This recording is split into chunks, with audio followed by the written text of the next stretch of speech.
Morning. Welcome to the last day of the March board meeting. Thank you for joining again and for joining on time.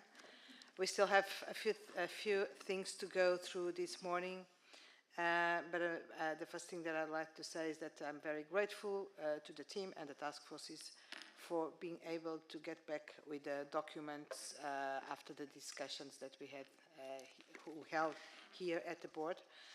Thank you for this quick inclusion, absorption of the comments in the documents, and for allowing us in this last day of the meeting to get back to the documents and see if everything is okay. This morning we will still address and see the new version after our comments of the strategy and work plan, sustainability workstream 1 and 2, and after that we will have a short session on the ISSB and Iesba coordination and update before we close this session. Let's start then. And today we we also have the minutes that were put forward for comments and were include now the comments that were received, and I'd like to know if anyone else has anything to say or to any comment to provide with respect to the minutes. If not, the minutes are approved. Thank you very much to those who contributed, and thank you very much to the staff for including the comments that were received. We don't have Jens with us today. He apologized, as you know, but we had a commitment, a long-standing commitment in Germany, so he had to leave last night.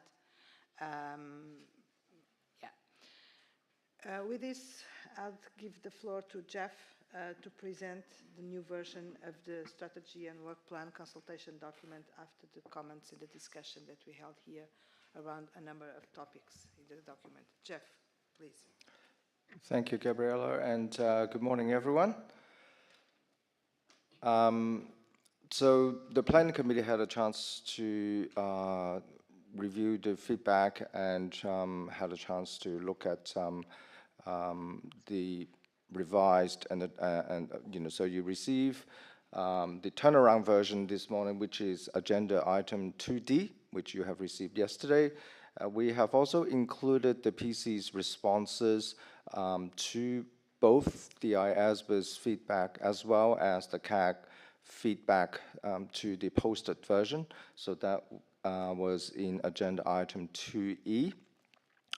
So this morning we don't intend to cover all the changes. Of course, some are fairly editorial in nature and minor. We just want to cover a few things.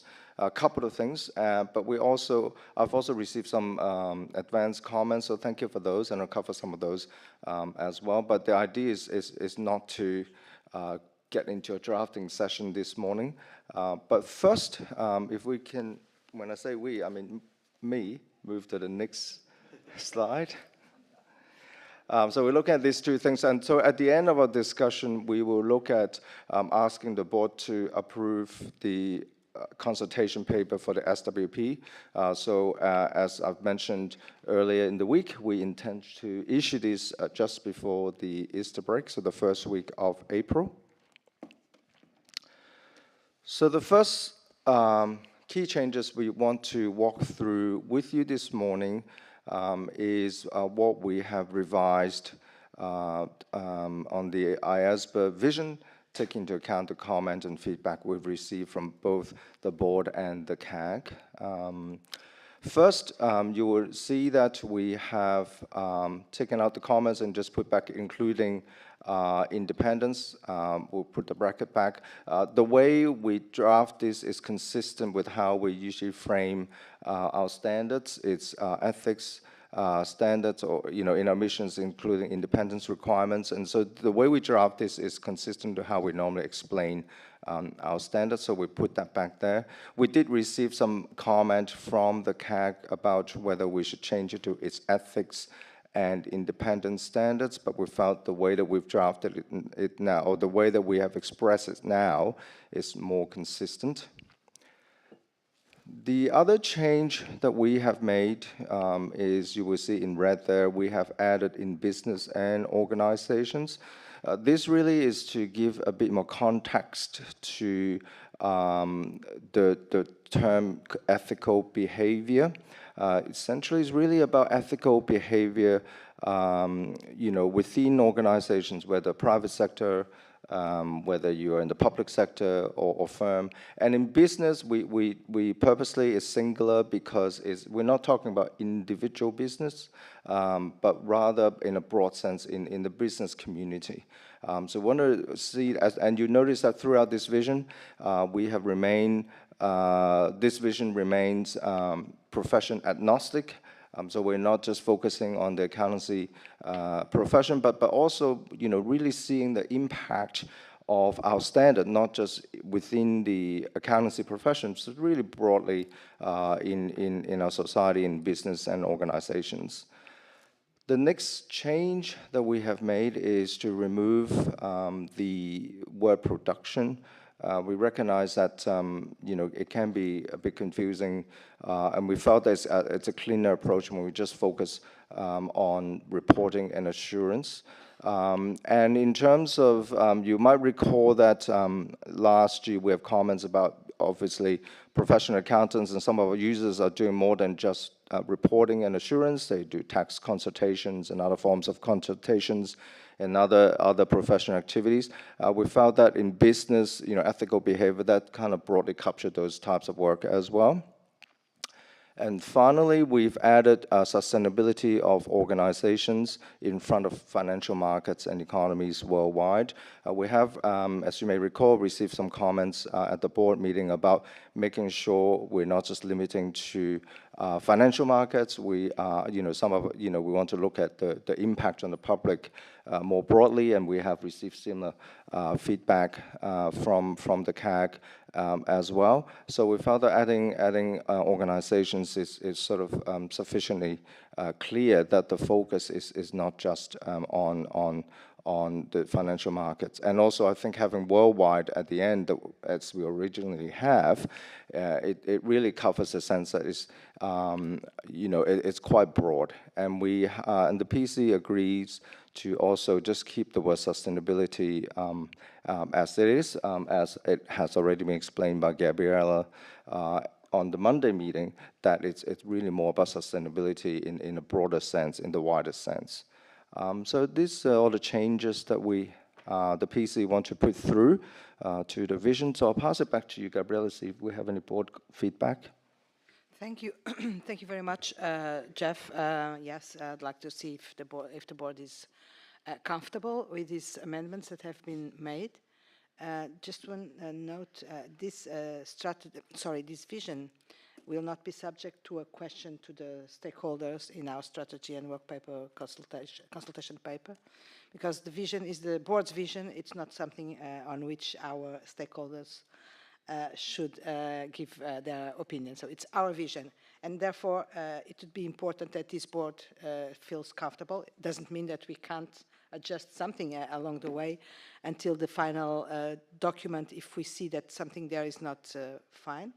But it would be important that the board sees this vision as being our vision and feels comfortable about it.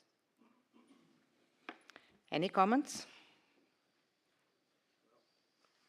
Andy.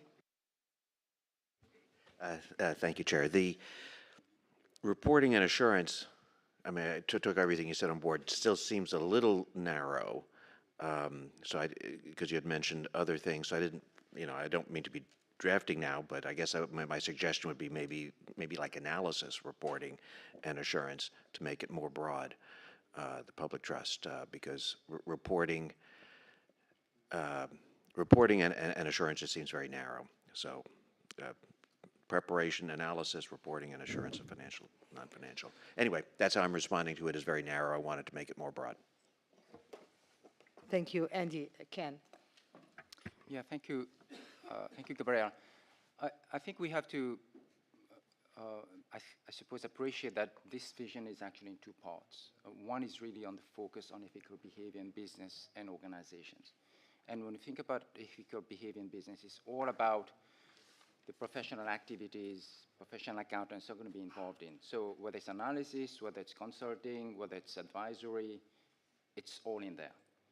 And then the second part is more about the information itself. It's a focus on the information, and it's more about the reporting and the accountant's involvement in the reporting. Now, admittedly, we are intending this to be a bit more profession agnostic, so we're not making a specific reference to professional accountants or the accounting profession, but that's really the intent. The first part is really about ethical behavior in whatever circumstances accountants are going to be involved in no matter what professional activities or professional services they're providing within the context of businesses and organizations.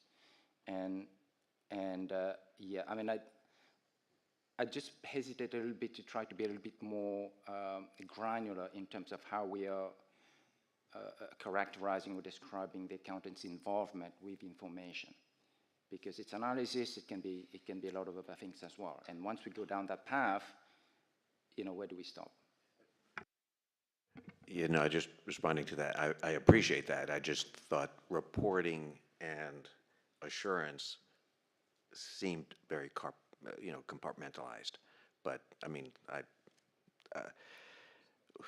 looking at the words with a microscope. So, but I've said my piece, so I'll be happy to move on. Thank you, Andy. This is really a difficult exercise because we have been through different comments, some of them asking to reduce the list of, so that's why we dropped production. I remember that Kaylan in the CAG meeting suggested that we just dropped everything, like public trust in financial information, and that's all. So we are a little bit navigating this complexity. Why we landed here was, well, with the perception that we should be less, we should not have a shopping list of activities in the vision, but at the same time that it was important to have some anchor on what we do and the areas where we work. I'm not saying it's not perfect, but that's the reason why we are here a little bit halfway between describing all the activities and not having any reference and just making reference to the financial and non-financial information. Well, let's see. I see that we still have other comments. Felicia. Thank you, Chair. I think I agree with this vision. The way it is drafted now, it's much better. The fact that it also includes organizations and it's not narrow in a sense is a good thing. In a way that it also addresses Christelle's issue the other day when she was mentioning about societies.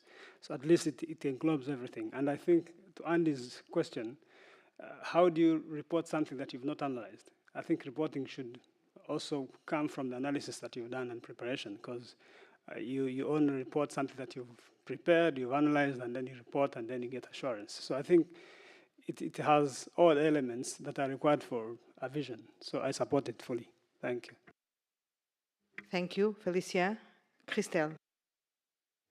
Yes, just to say that I'm comfortable with this formulation now. I think that we have a piece with ethical behavior in business and organizations that can capture what is not described in detail in the rest of the phrase. So I feel very comfortable with this vision. It's okay for me. Thank you, Christelle. Sanjeev?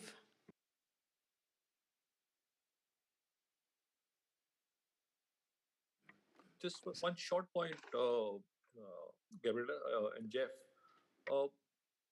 If I'm reporting on something, is it possible that I've not prepared it? I would be analyzing something which is prepared by someone. So instead of the word production, will it be fair to add the word preparation?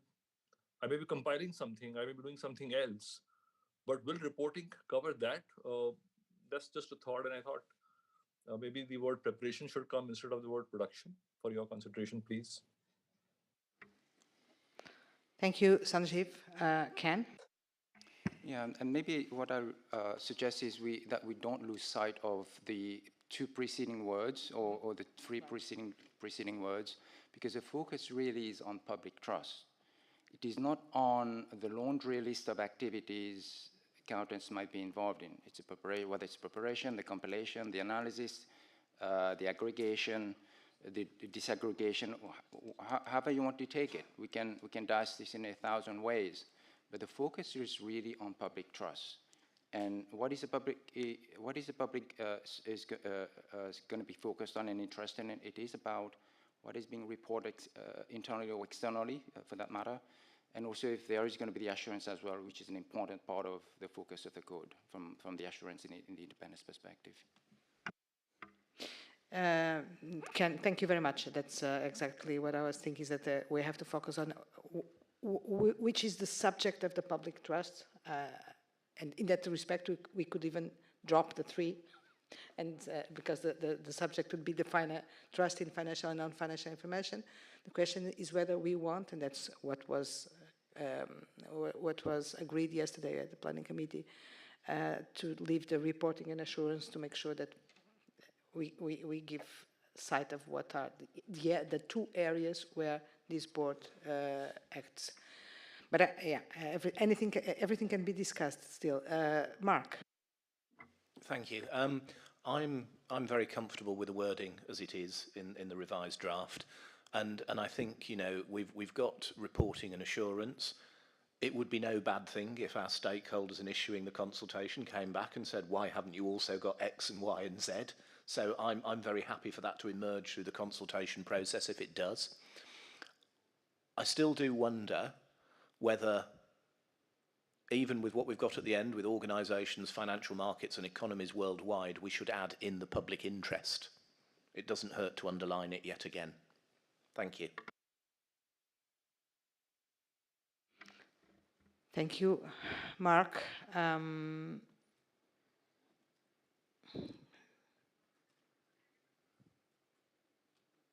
Well, I think that we'd have to, the idea of including the public interest is, of course, interesting. The question is whether it fits into the sentence as it is. I mean, I don't know, drafting. Well, I'll invite Andy first. Sorry, I didn't see you. I am perfectly happy to have it go out with this, but I'm actually responding much more favorably to dropping it all and say the reporting and assurance, and make it as broad as a vision as it could be with the public trust in financial and non-financial information. So, but you mentioned that, Chair, so I thought I would say that I kind of like that, but if it goes out like this, we could see how it comes back. Okay, thank you, Angie. Laurie. I was just going to say quickly that I kind of like the idea of dropping that because it gets right to the point. It slims this down, and you know, there's no confusion. I like the idea of dropping reporting and assurance of. Thank you, Laurie. Christelle. Well, if we drop that, and means we skip off that is fundamental, etc., then I feel a bit uncomfortable that we don't have the sustainability aspect in our vision. No, it's not. I mean, I may have missed something, but I think that what's here being suggested and supported by some of the board members is that we could drop not only production but also reporting and assurance. Oh, and then that's it would all. read Okay. and to public trust in the financial and non-financial information. That is fundamental. Okay. Oh, so sorry. Rania. I just wanted to say that I think it's a good idea to drop reporting and assurance, and perhaps even add in the public interest if that fits, although I think it's clear, but you could underline it. But I like the idea of just dropping reporting and assurance. As Andy said, you're just basically keeping it really broad, and that's really the objective, is public trust. In Thank you, Rania. Chana. Thanks, Gabriela. I also would support dropping reporting and assurance and having it wide. Then I kind of like ending the sentence with worldwide mark. So we have another thing to disagree on. You agree with? With ending with worldwide, not to bring public interest again at the end. Like ending the sentence with worldwide, because that gives the global nature of the organization.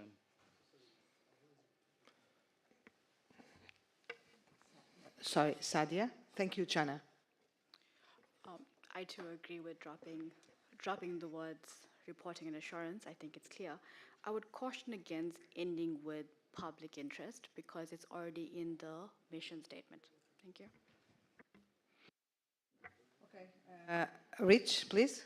Yeah, I would be supportive of dropping the words also. Thank you. Thank you, Rich. Vanya? Yeah, I'm also supportive of taking out the words of reporting and assurance. I think it would be clean. Thank you, Vanya. Luigi? The same for me. I support omitting reporting and assurance and making it very broad. Thank you, Luigi. Yao Shu? I also support the dropping the words reporting and assurance. Thank you. Thank you, Yao Shu. Well, it seems that we have a, sorry, oh, Sanjeev, sorry. I will support the same, dropping these two words and ending with the word worldwide only. Yes, I'm also fine with it. Thank you, Sanjeev. Well, it seems that we have a wide agreement around the table on dropping those three words, production, reporting, and assurance, and it would read, and to public trust in financial and non-financial information. With respect to the sorry.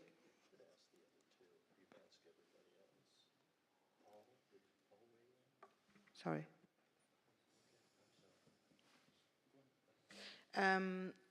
So it would read like that. It seems not to, there seems not to be much support to including public interest at the end of the sentence because it's already there some ways. And I think it's the conclusion that we can take from this discussion is so it would read, if I may, to achieve global recognition and acceptance of its ethics, including independence standards as being a cornerstone to ethical behavior in business and organizations, and to public trust in financial and non-financial information that is fundamental to the proper functioning and sustainability of organizations, financial markets, and economies worldwide. Does it sound well? Being again clear that this is our vision, this is not our mandate or our regulation or whatever. It's not what we have to do, is how we see what we do and the purpose of what we do. Comfortable? Jeff and Ken, you worked so much on this. Are you comfortable as well? Yep. Okay. So good. Thank you. Thank you all for these good contributions. Jeff, back to you. Thank you, Gabriela. Again, just a reminder, we are not going out for comments for this vision as Gabriela has suggested, but thank you very much for your comments. That was a good outcome.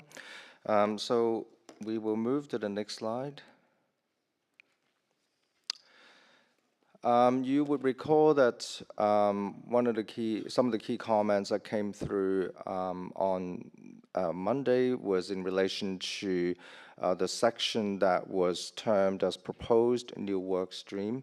And the key comments are in relation to it does perhaps give the perception that we are definitely going ahead with these topics, and there were some concerns about whether we are at this stage, we're still a few years away, whether we're in a position to make that commitment in terms of when they're going to start or whether we will take them. So the board's feedback was to really just to scale it back a bit and to kind of really address the perception issue. And so we let our stakeholders understand that these are really topics that we've been working on, thinking about.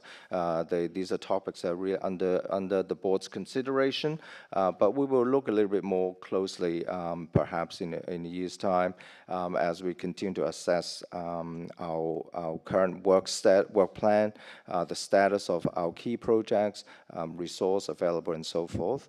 So what the Planning Committee has agreed to in terms of the changes you will see throughout the paper is that we've changed the title from proposed new work streams to potential new topics identified.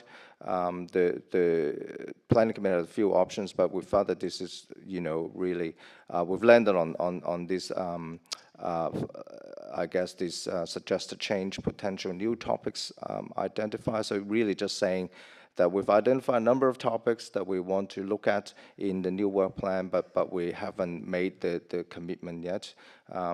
The other thing is we thought it would help if we change the order of the section, changes order with the section on pre-committed work streams. Whilst the pre-committed work streams with all the post-implementation review, we do have to do them, but we don't want to give a sense, as Sunanfa mentioned on Monday, that all we're doing is post-implementation reviews. We continue to focus on independence issues and ethics issues. So we've changed the order. So from a presentation perspective, again, the stakeholders will see this list of proposed new topics that we have been looking at.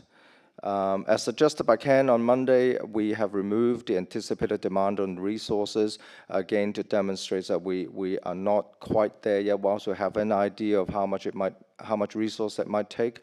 Again, we don't want to give the perception that we are going ahead yet. Also, we have removed the potential new topics from the illustrative work plan at 24 to 27 at the end of the paper in one of the appendices. So these are the key changes the Planning Committee has worked through and put into the revised version you have today to address the comments from the board on this particular section, on these sort of topics that we've been talking about.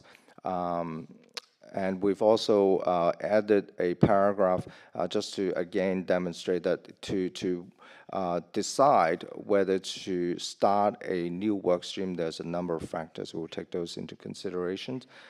So with that, Gabrielle, I'll pass it back to you and see if there's any comments on those. Thank you very much, Jeff. Comments to these suggestions, which aim at accommodating the comments from the board?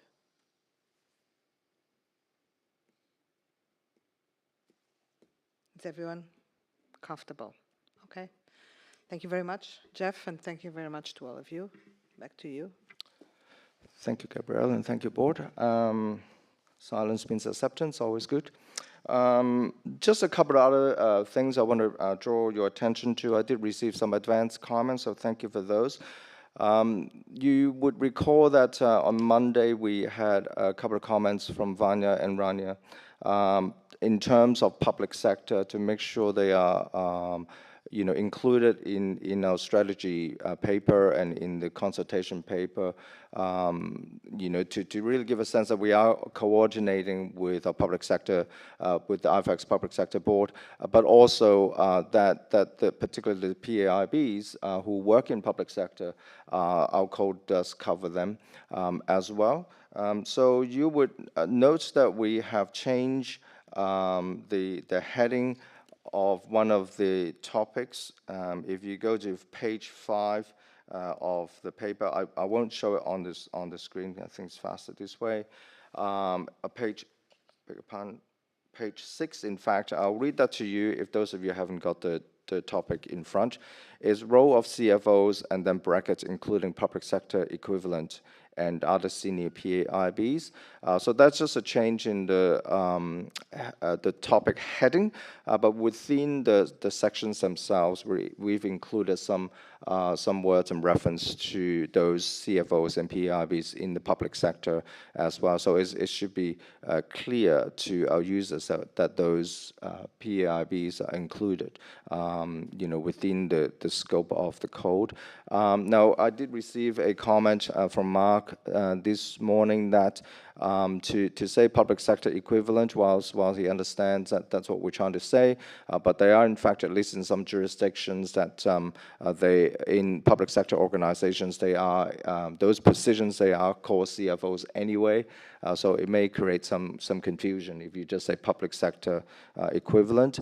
So staff suggestion would be to perhaps just change it back to the title to role of CFOs and other senior PAIBs, but keep the changes we made in the body of the papers because we already include public sector in there to avoid a confusion that Mark was referring to.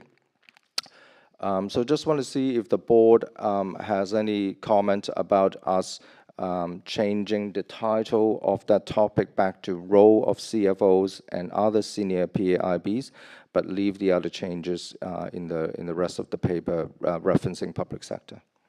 Gabriella?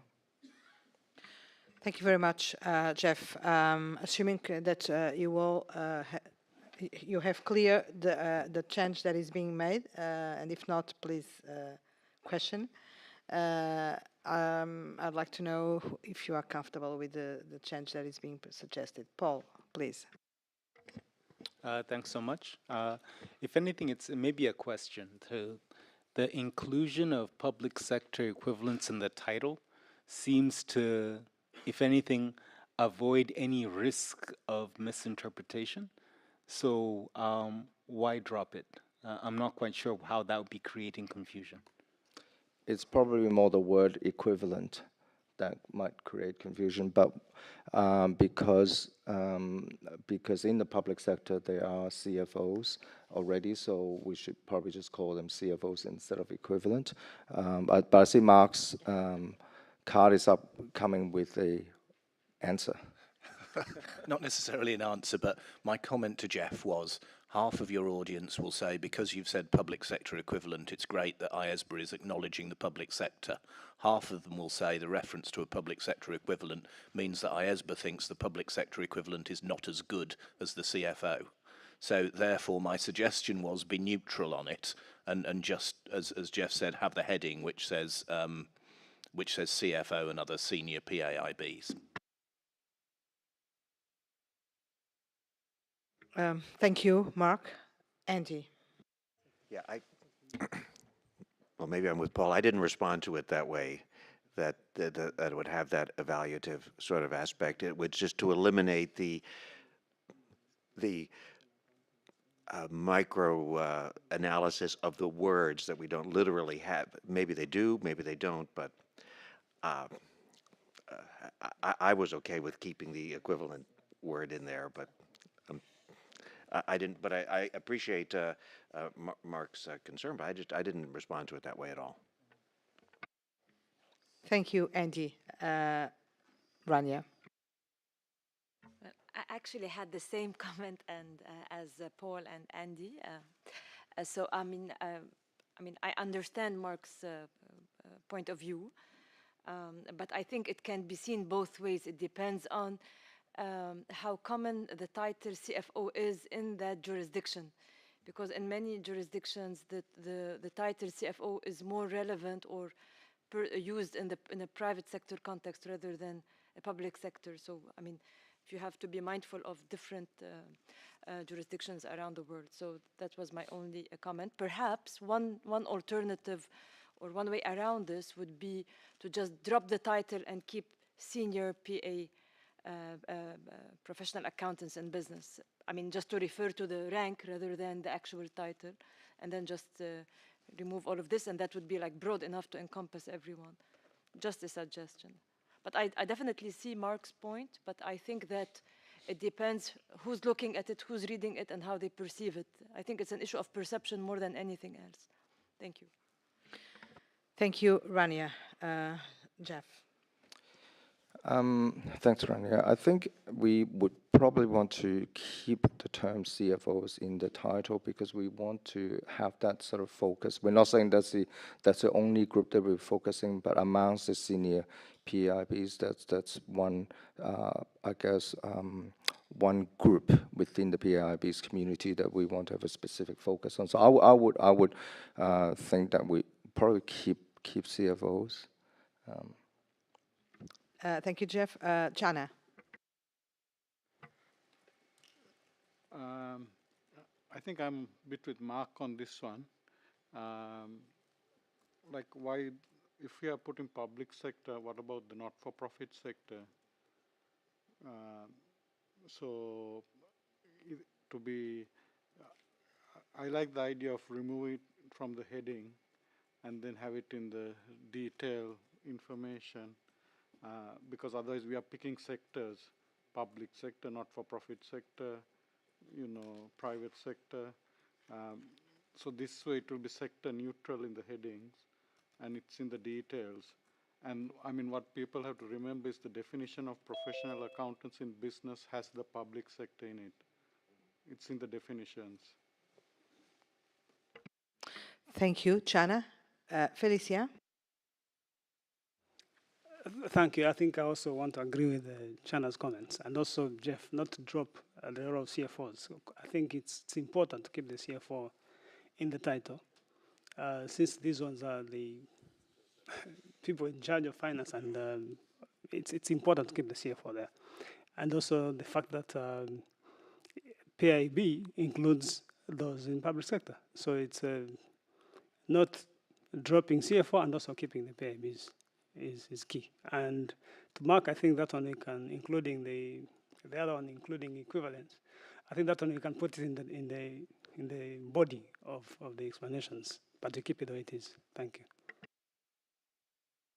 Thank you, Felicia. Well, I think that we have a bit split views on this, but I would say that after these further explanations about what's in the definitions and etc., that can be easier to accept what Jeff is suggesting.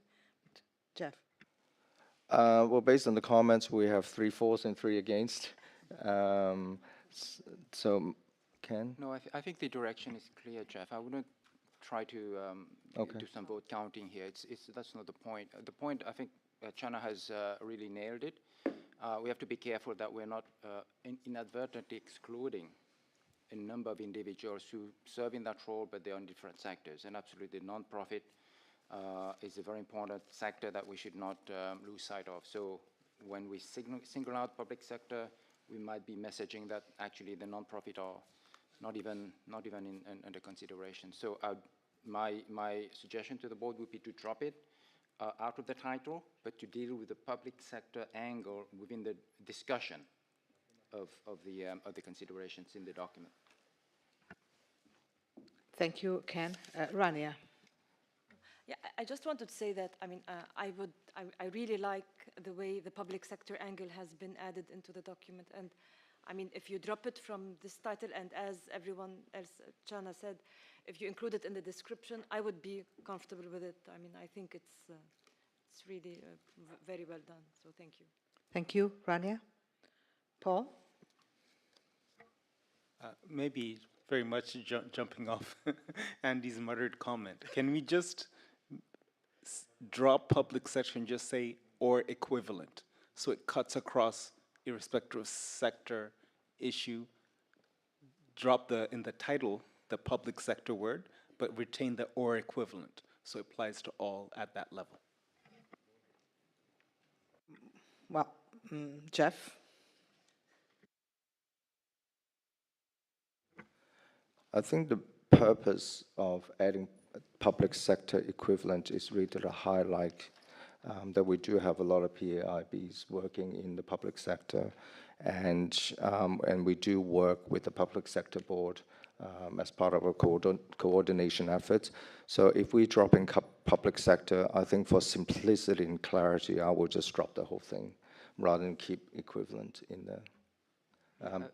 Because if I may add as well, Jeff, I think, not to prolong the discussion, I think we will run the risk of bringing a lot of overlap, because we do have the trailing words, other senior PIBs, and those may well serve in a CFO role. So I think the point of the title is really just to signal the content of the discussion within the particular section, and not to try to pack everything in the title, so to speak. So I just caution against trying to over-engineer a title just because people are kind of reading a lot into it. We just have to be careful. Well, Paul, are you comfortable with this additional information or justification? Comfortable, Andy? Comfortable? So I think thank you. Oh, we still have Christelle, sorry. Just to say that I was comfortable with a generic title and that we don't have any definition of what is an equivalent. So, and I think it's enough generic to cover everybody and make everybody happy about getting to the content.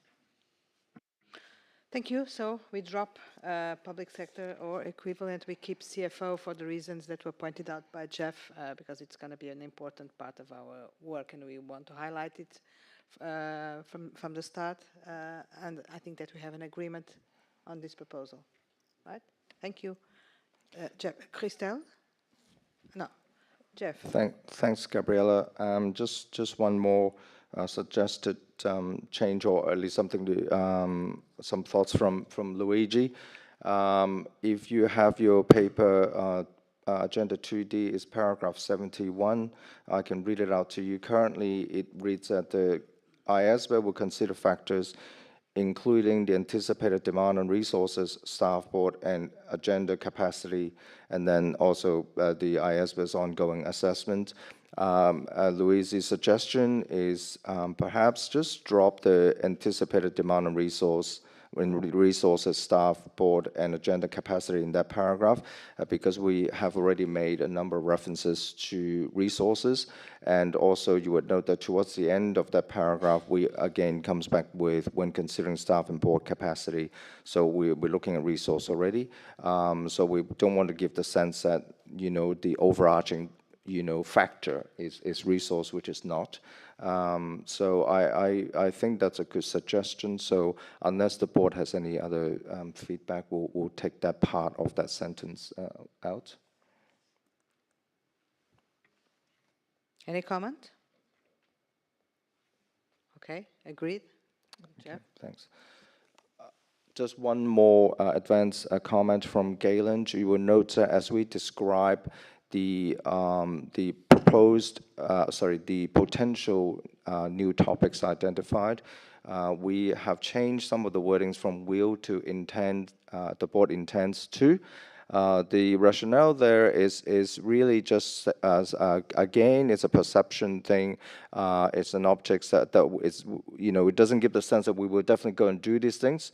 But it does, using intents to, it does give our stakeholders the sense that we have thought about it. So if we were to go and start a work stream on one of these topics, that's what we're thinking about. Galen's thought is whether the words is too strong, whether we need to stick with words like may instead of intends to, but I'm comfortable with intends to, but just want to see if the board has any other comments, and this is the last advanced comment I've received, other than a few editorials from Sunam, which we'll include in the paper. Thank you. Thank you, Jeff. Ken. Thank you, Jeff. As I read the text and in light of Galen's comment, I'd be inclined to suggest that the board consider changing intents to would, because would is suppositional. It is, if indeed the board were to take up one of those potential work streams, the board would seek to do whatever this work stream is intending to address in terms of issue. So rather than will, which is perhaps too strong in definitive, or intends to, the alternative that I'd ask the board consider is to change it to would. Thank you, Ken. Comments from the board? Do you agree with Ken's suggestion to change intents into would? Fine, thank you very much. It's agreed, so. Thank you, Ken and Gabriella. So we will change the intents to wood. So I don't have any other advanced comments. So unless the board has any other comments that they want to raise with us today, I'm going to ask Ken to get the board to move to the next step to approve the draft consultation paper for issuance. Yes, of course. Thank you, Gabriel. Well, really just to make sure that the board is comfortable, that it can take a vote on the document. Rich, saw that you were reaching out for the mic. You comfortable? Only to move that we accept it. Okay, good. Okay, well, it seems everybody's comfortable then to take a vote on the issuing the consultation paper to the public. So if I may ask the board to vote on it, it is a simple majority. In this case, it's not a pronouncement. So if you could just show hands for those board members who are voting to issue the document for consultation.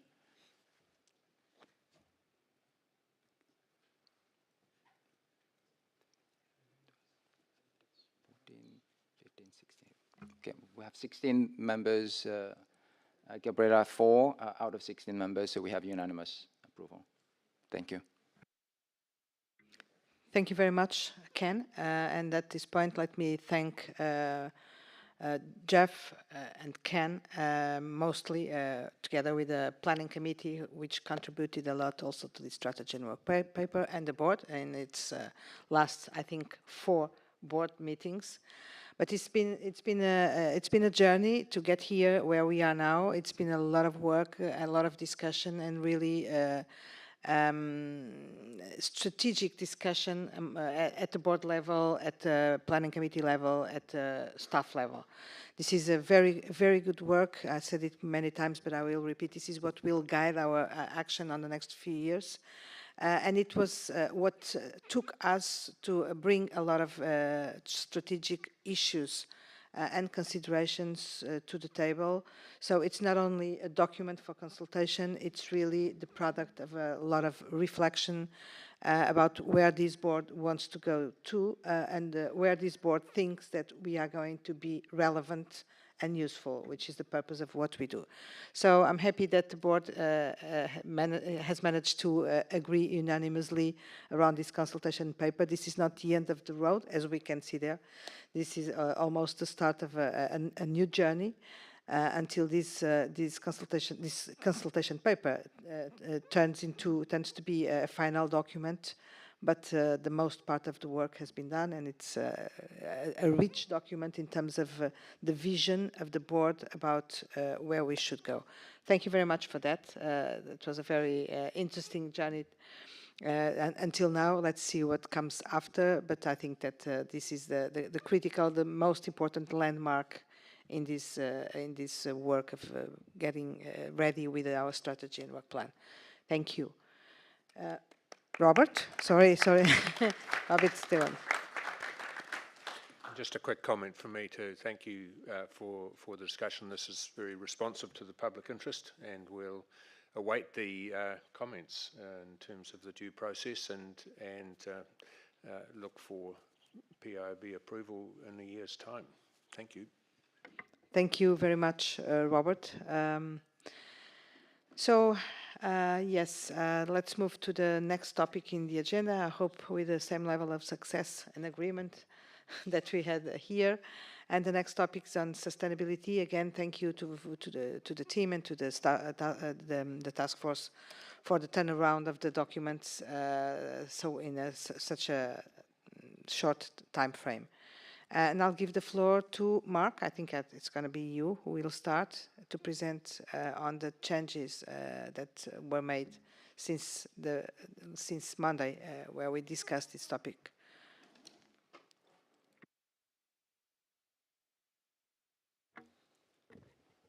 Thank you. I don't know whether Jeff's given me something to move the slides forward or something that will explode in my hand if I press the wrong button, because it's got some interesting different colours on.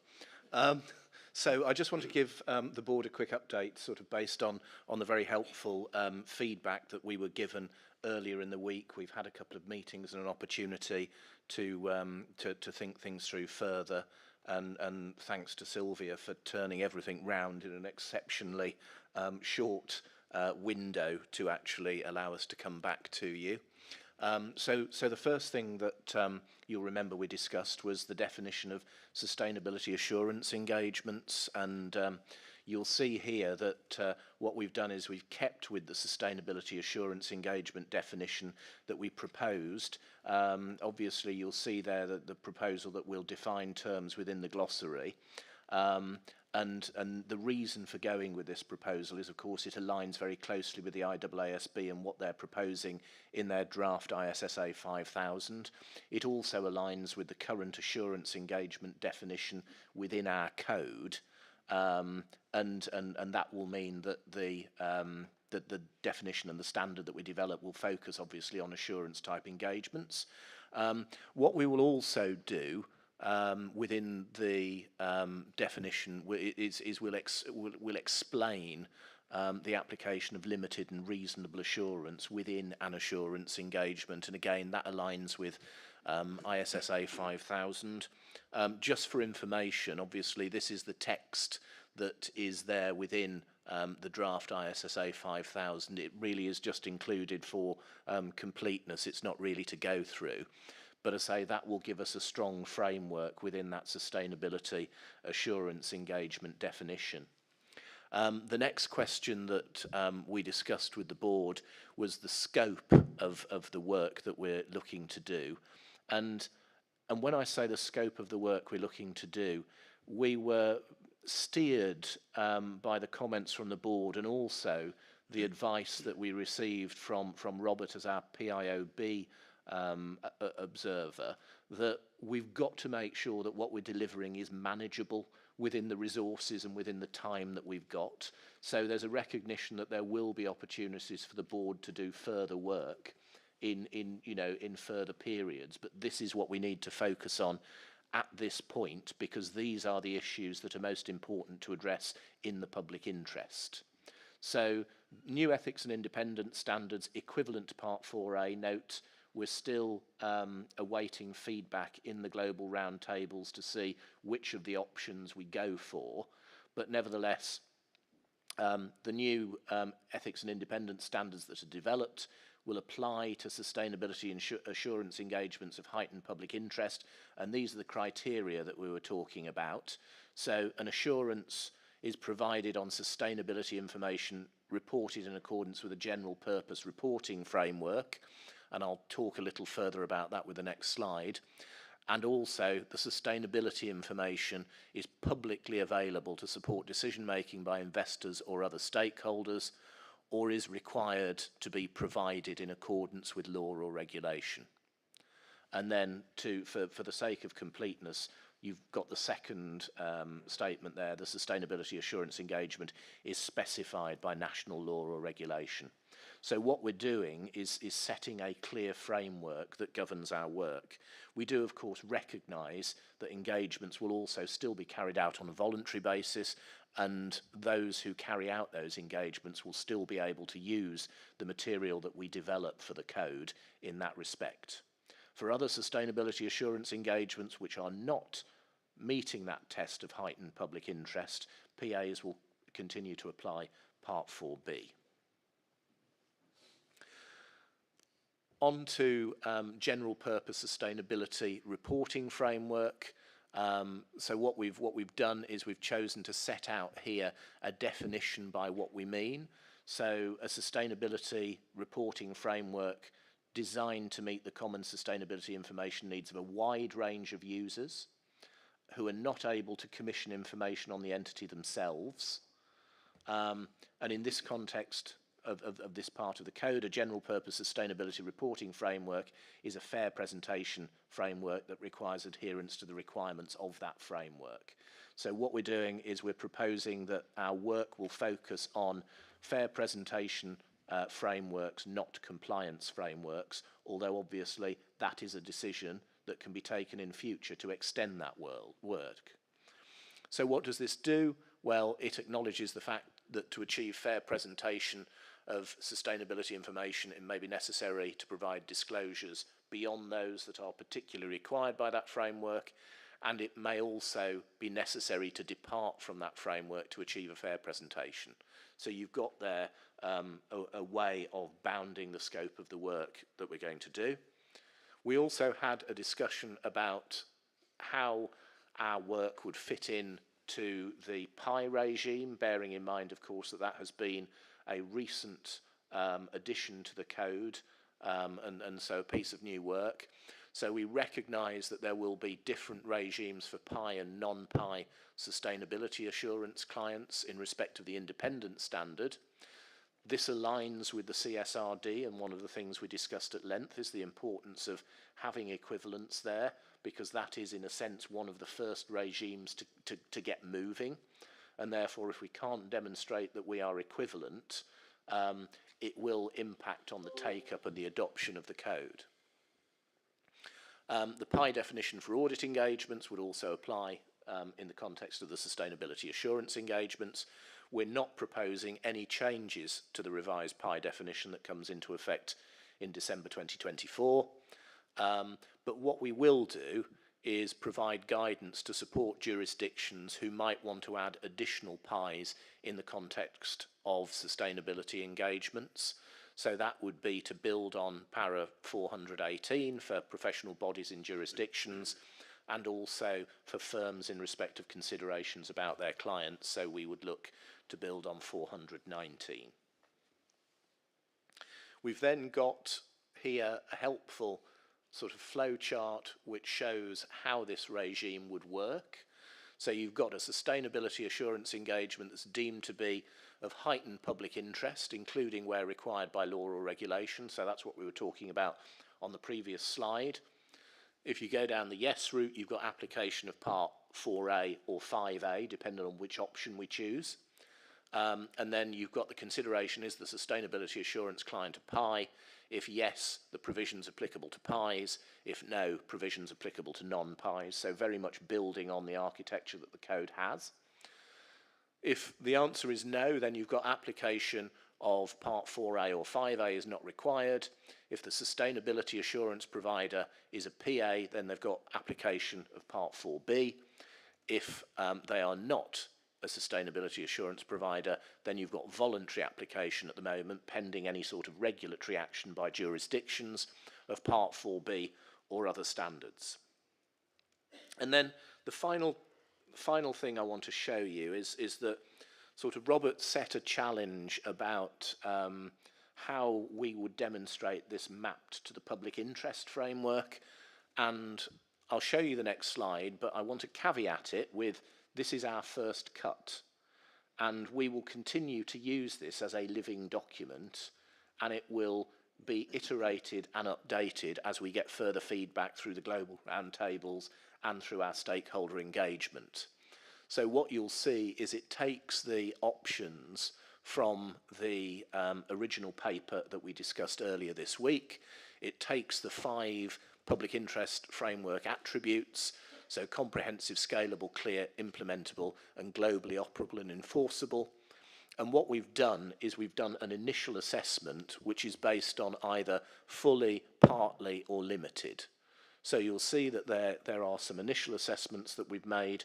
We'll continue to test those assessments and see whether or not those need to change as we actually go out there and speak to our stakeholders further.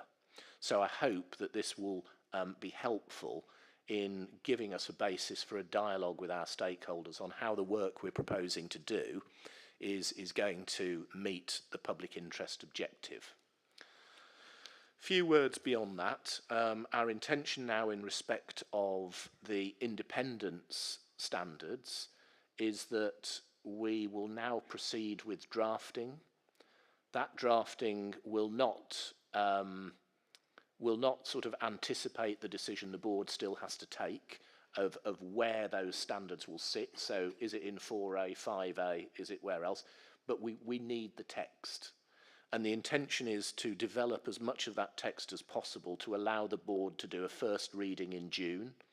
I think it's important that we get to a first reading in June, only because we recognise that this is an area of significant interest to the board, and we want to be able to put something to you sooner rather than later and give the board a chance to give direction and discuss further and ask more questions. So our intention is to have that discussion with you when we meet again in New York in June. And certainly we've got an in-person meeting at the beginning of May to help us take that work forward. So that's all I wanted to say at the moment, Gabriella, but obviously I'm very happy to take any questions that board members have. Thank you very much, Mark, and task force and staff for bringing this document back to us, or bringing the considerations that the task force had the opportunity to make on the comments that were made by the board members. Any comments, suggestions, questions on Mark's presentation? Sadia, please. So, Mark, I agree with you that I think that whatever we've landed on now has to result in drafting. So any of the comments I make is not something that should stop drafting, but should be, these are things that you might need to consider as we go along. If you could turn to slide 7. So this is the only part in the whole presentation that I'm having a little confusion on, and it's the word heightened public interest in the first one. And I just want to avoid any confusion as we go to our audience, because if it had a heightened public interest, and we go to yes, the next orange one says, is the sustainability assurance client a PI? And my understanding is that a PI is an entity that has heightened public interest. So just the wording on the starting on the word, whether it's heightened public interest or if we can use another word to capture what we're trying to. So I acknowledge that that takes us to slide 4, and I'm comfortable with what's on slide 4. I just caution on the double use of the word public interest. Thanks. Thank you very much, Rani, and I will ask Mark to respond if possible now, because I think it's an important topic before we move to the other comments. That's a really helpful steer, so thank you for that, Sadia.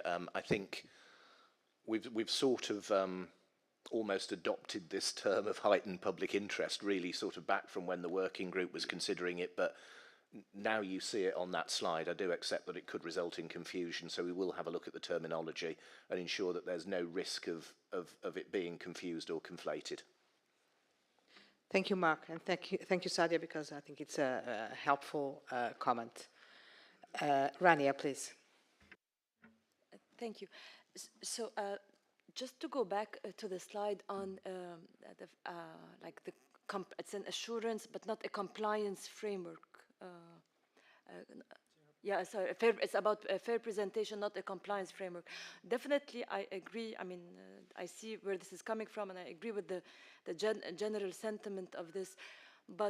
And fully aware that we don't know exactly what reporting requirements will be on sustainability information. I just wanted to caution that when it comes to the governance piece of ESG, most of it is around compliance with anti-corruption and anti-bribery conventions.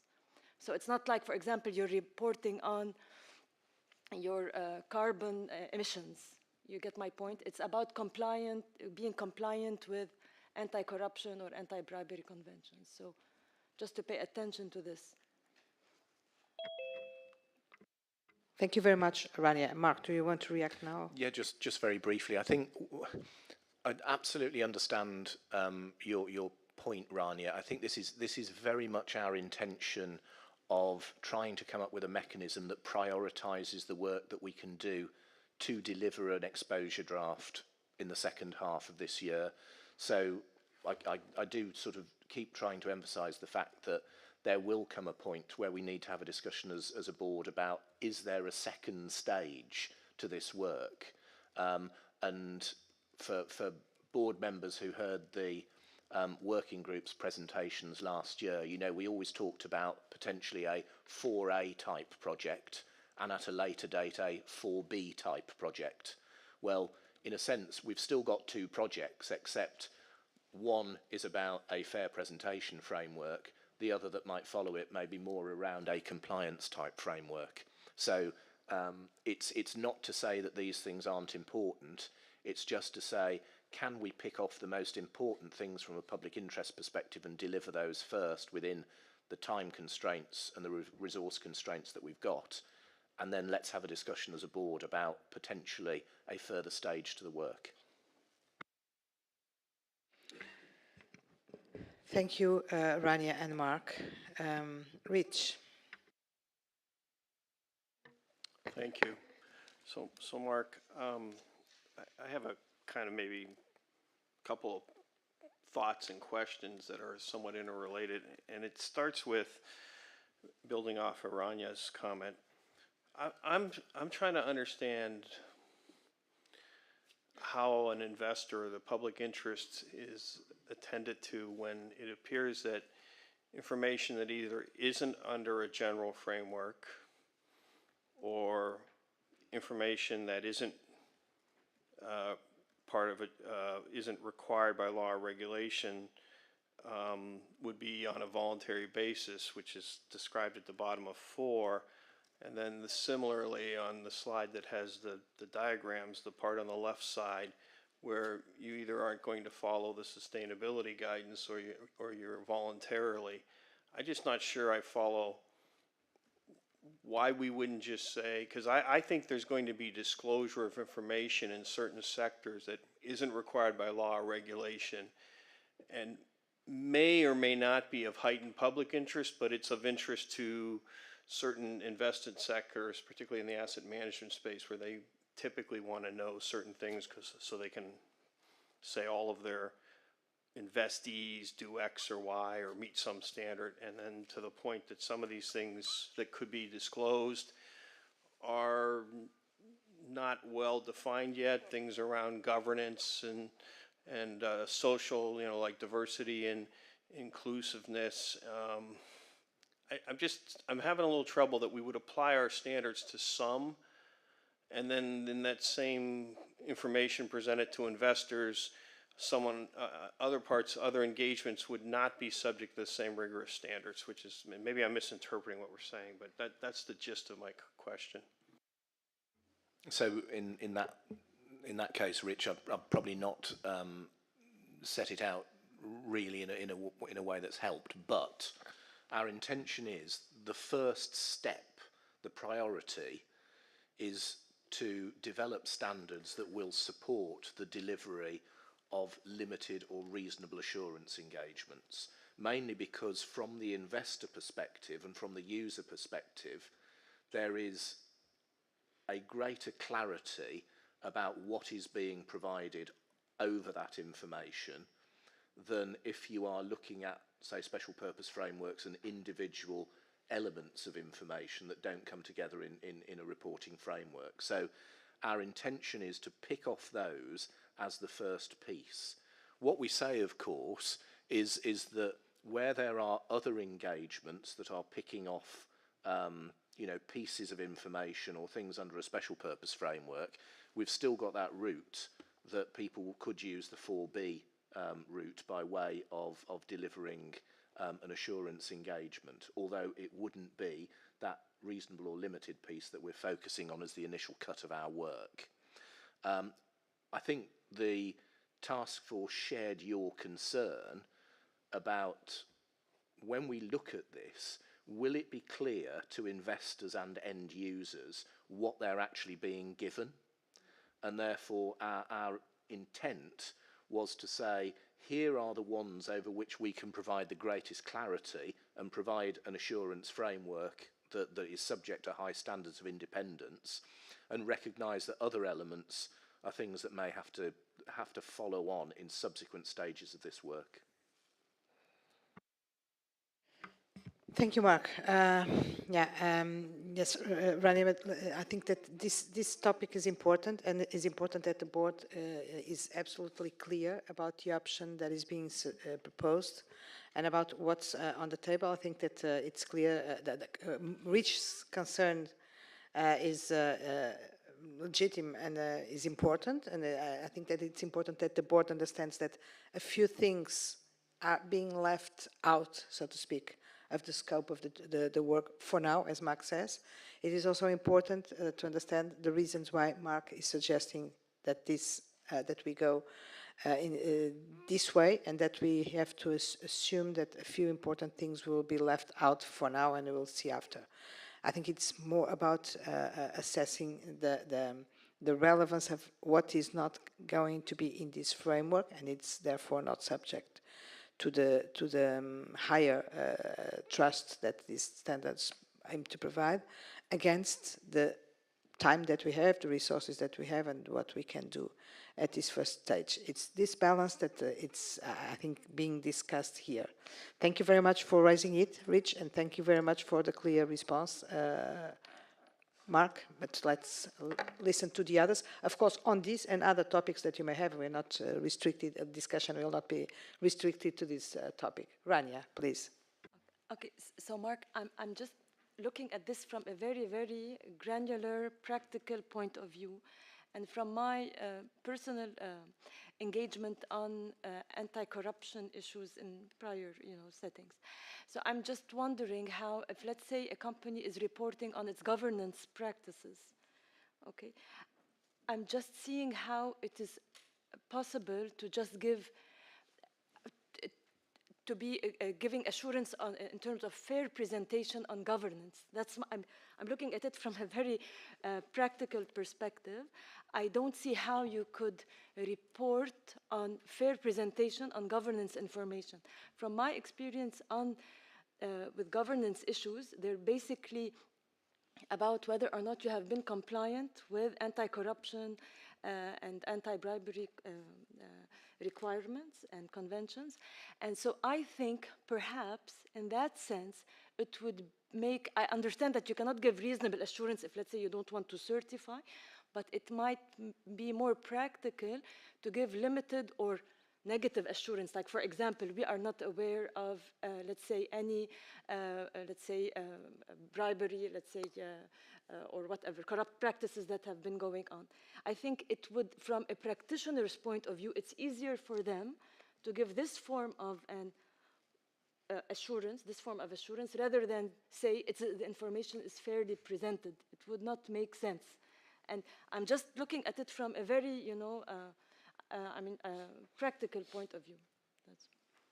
And that's, that's one of the difficult decisions that we have to take, because as you say, if an entity is reporting on something like anti-corruption and is looking for some sort of conclusion, and that conclusion isn't based on a framework, and it's something ultimately that says, well, we haven't seen anything that says that there's nothing, that you should worry about it.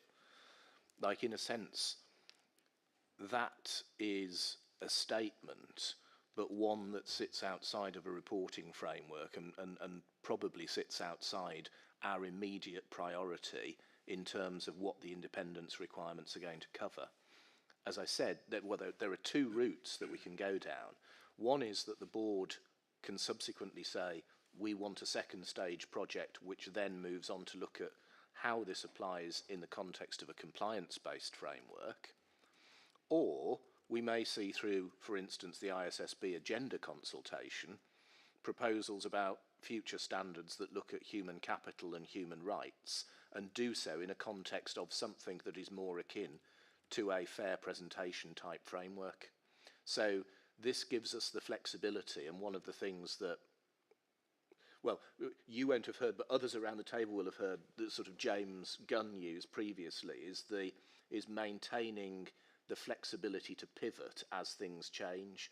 So it's not that we're ruling out your example, it's we're saying that the priority is to carve out and deliver on the reasonable and limited assurance engagements in accordance with a framework, because that's the most significant public interest issue, and then come back to the board with a future proposal that might be looking at a compliance-based framework. But if we try to do all of it, we won't have an exposure draft in the second half of 2023. No, I understand this perfectly well, and I agree with you. All I'm saying is, given that we're looking at sustainability, generally we're looking at the E and the S and the G. This means that, let's say when this is rolled out and practitioners want to apply it, and they want to give assurance on sustainability information, they might have to say, okay, we're going to give assurance on the E and the S, but not the G. You're going to have to exclude some part of it, because all I'm saying is that the G piece of the sustainability information might, and I might be mistaken, of course, I mean, it all depends on what the disclosure requirements ultimately end up being. But the way things are right now, I anticipate that there is a high likelihood that when it comes to governance disclosure requirements, most of them are going to be sort of compliance frameworks. That's what I'm saying. So in other words, effectively, looking ahead, it might be that we're excluding the G part of the ESG. That's what I'm saying. No, and I understand that, but you also raise a really important additional point, which is we will be, in a sense, reliant on our coordination with the IAASB to determine how practitioners will report. And therefore, there is a risk that's posed by the IAASB moving to a faster timetable, because there are some very significant questions, like the one that you've just raised, that actually needs to be factored into this wider package of assurance, ethics and independence standards. And therefore, you know, although we continue to have dialogue and the staff continue to have dialogue with the IAASB staff, you've given us a really good example of the need for proper alignment and coordination between the two boards. And this would be a really good example of why there is a risk if the IAASB decides to move significantly quicker than it originally intended to. So I think you've given us a really good example that we need to factor into those further discussions. Thank you very much, Mark, and thank you very much, Rania. I'm going to give the floor to Ken because I think that you want to say something, but no. Oh, yes, okay, but I'd just like to raise again the importance of this discussion. We are really starting to make decisions. Beyond making the decisions, we are starting discussing why we are making these decisions. And this is extremely important because I never mind, and I'm sure that you never mind, making decisions which are hard to make, leaving things out, going in a different direction than the one that we theoretically would like, as long as we have all the risks on the table, and we know that we take some risks and that something is going to be left out, and that we are ready to explain and to assume it properly to our stakeholders. So I think this is also an important moment and discussion, and thank you for raising that so clearly, Rania, and for your reaction, Mark. I think it's a very good discussion. Ken? Yeah, it is on this point. Gabriela and maybe other board members might have also reflections on the question, I suppose, that Raina you have raised. I think we really have to examine the definition of a general purpose framework that will be very critical to the scoping of the engagements that will be in or out. And in that context, we have to understand what in particular is going to happen in the EU in relation to the mandatory reporting. And if in the first stage of running out the mandatory reporting and the related assurance, that first phase is going to be focusing mostly on climate-related, or the E of the ESG part of the equation, then maybe that's what this board ought to focus on. To Mark's point, let's be reasonable and sensible as to what can be achieved within the amount of time that we have, and also understand how the market is going to evolve in relation to governance reporting, or even on the social issues, etc. Because we don't know. We have to really have a solid understanding of what's going to happen in the market. regarding the point about coordination with IWSP, that is certainly a matter that we can further reflect on. The approach that they are taking with regard to their ISSA 5000 standard is they are approaching it very very generically, because they are not quite so much referring to general purpose reporting framework, but their focus is on the suitability of the criteria. And that is very much a technical assurance concept, the criteria against which the subject matter is being evaluated for purposes of reporting. But it is something that we can raise with them just to understand how our question in relation to, let's say, compliance frameworks will intersect with their approach in relation to criteria. And if indeed there is a matter for coordination, then we have to have those conversations. But I would say that we have to understand first and foremost what is happening or what is going to happen in relation to reporting in the marketplace, and how let's say how the regulations is going to evolve over the coming years in relation to the different parts of the ESG landscape. But that's to say, Rania, that we're not going to forget it, but definitely it is a matter that's on the radar screen, as it were. Thank you, Ken. Luigi. Thank you, Mark, for the presentation, for the clear view that your group has expressed. As far as the definition of general purpose sustainability report, I have to confess that I still need some time in order to digest it, because I think it will be very key in orienting your activity. And it is true that we need also to clearly observe what will happen on the market and in the regulation space. On the other end, if this is to be intended as a tentative possible definition to be, let's say, fixed or, let's say, change in the future on the basis of the evolution and on the basis of the coordination with the other board, I think that we are fine, because at least we had the starting point for you to start doing your job in a very fast way, I think. Well, I don't know. I hope. And I think we have sufficient time later during the process to come back on the definition and to try to fix it and to adjust as needed. And I'm pretty sure that this will happen, because, say, during your work, I'm pretty sure that we'll arrive at a situation where we will need to change something. But at least I see the very good starting point for you to start to work.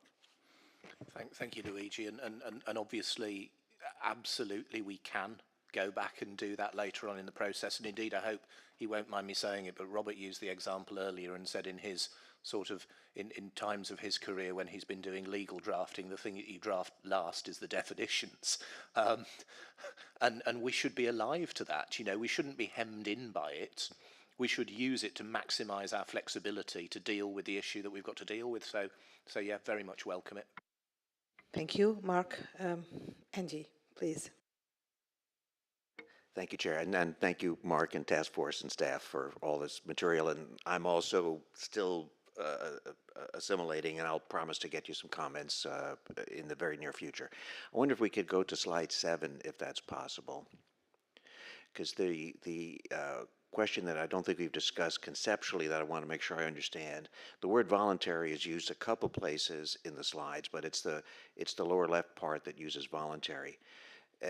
And I just want to make sure I understand in which the context is. So an assurance engagement is being performed under some set of assurance standards, and I understand if it's not done by a PA, that's the no on the lower left. The voluntary application of Part 4B or other standards, is it really the or other standards? Because if it's the at least as things are written now with regard to a non-PA, is they need to represent they comply with Iesba or equivalent standards. Is that what was getting at here? Because I don't respond well to voluntary application of independent standards. I suppose, Andy, it's more an indicative example, which is we can see we can see examples coming whereby someone who is not a practitioner is engaged to do a piece of work. They are not under any regulatory requirement to use this standard, however they might choose to.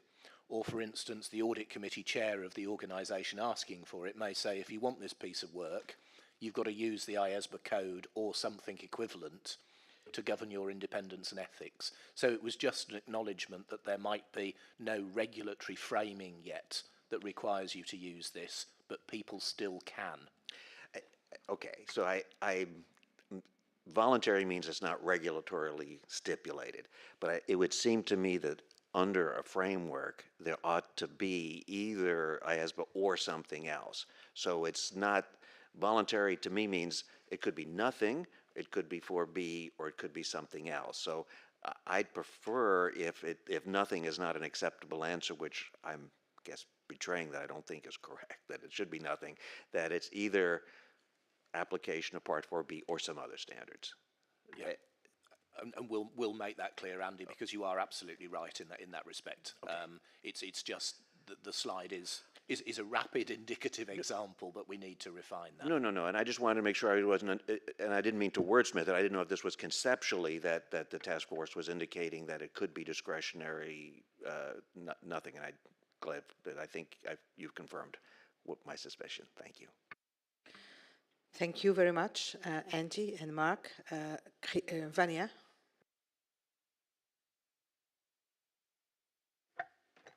Thank you, Chair. Just a comment on Rania observation from my perspective of the current situation about sustainability. I think that there is very low risk that the governance part will be left behind, because the main episodes that we've been finding in the market was exactly the lack of good corporate governance being operative in the moment. So I don't think that the market agents, the regulators, will be happy if the corporate governance is not put there as a solid basis for us to work on environmental and social aspects. So I don't think that it will be possible for the corporate governance to be left behind. That's not what the standard setters I've been following have been taking into consideration. Thank you very much, Vania, for that comment. Mark, do you want to respond? I just think again, thank you, because it's very helpful feedback and very helpful comment from the board as we continue to refine this. And the task force looks very much forward to giving you some material to kick the tyres and test at our meeting in June. I've also listened and noted to all of your comments, because they're going to form the basis of my application for a second term if I'm ever going to achieve all of the work that board members want delivering. Thank you. Thank you, Mark. Robert. Thank you, Chair, just for the opportunity to comment on this. I think this is a very important issue that's been raised by Rania and confirmed by Vania, we're at a point in time now with the key point in time, as the Chair said, with this project proceeding on to the drafting. This mapping of the public interest framework is great, and Mark, in our discussion just before the meeting began, you were confirming that there's not really any need to make a decision on this at the moment, but keep this under review, and I think you've said that during the presentation as well. And I think I'd say the same thing for the point that's just been discussed. The keeping under review the scope issue, particularly the ESG, and covering all the three elements of E, S, and G, and mapping them constantly against the relevant qualitative characteristics. And I'm sure you'll do that, but I just thought it would be helpful to look at how the utility of this public interest framework in doing that should be helpful. Thank you very much, Robert, for the support and for the comments. And thank you for this very good discussion. I think that there are some flags that were raised here that the task force should, will of course consider and see how they can be addressed in the future work that you'll be doing. This balance between what we have to do, where we want to go, what issues we want to cover, and the time we have will be actually something that will be present in the work of this task force and of the board on the next 2 years, a little bit less. So it's good that we start getting used to make this as an exercise of balancing benefits and costs of the decisions.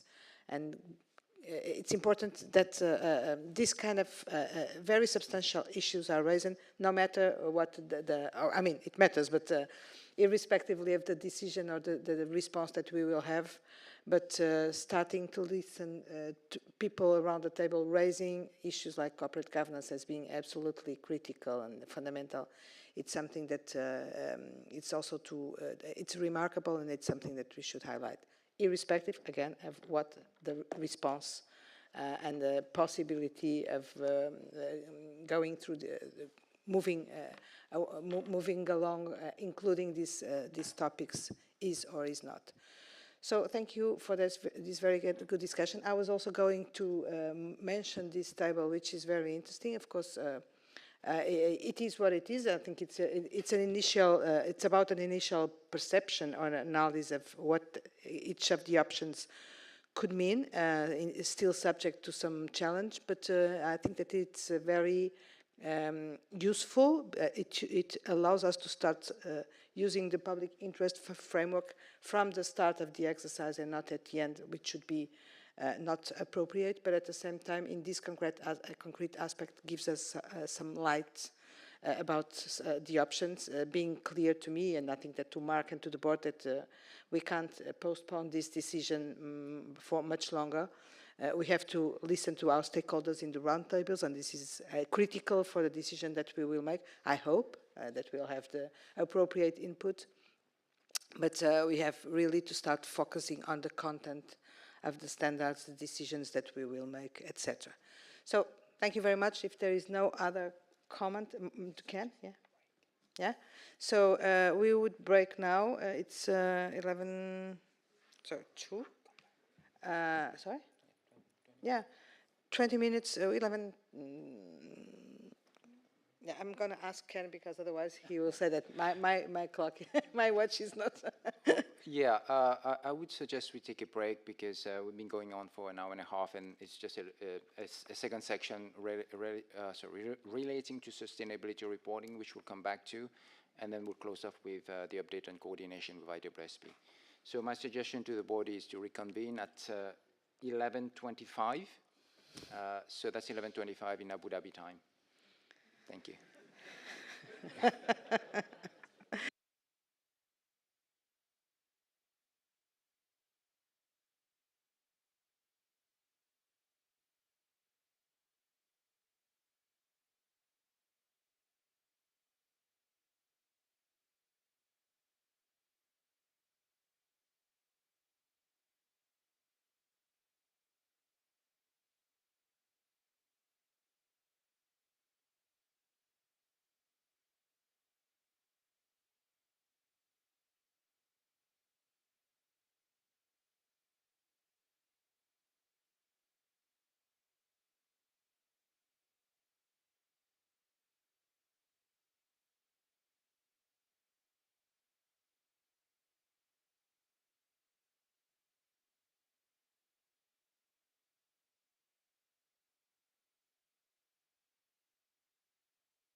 So, welcome back to the last part of our fifth day board meeting, and the topic now is the work stream 2 sustainability, work stream 2 sustainability work and the turnaround of the documents or some proposals after the discussions that we held on on Monday. And for that purpose, I'll immediately give the floor to Christelle, please. Thank you, Chair. So we are going to address two issues that were raised by the board 2 days ago. Oh, we're not quite there.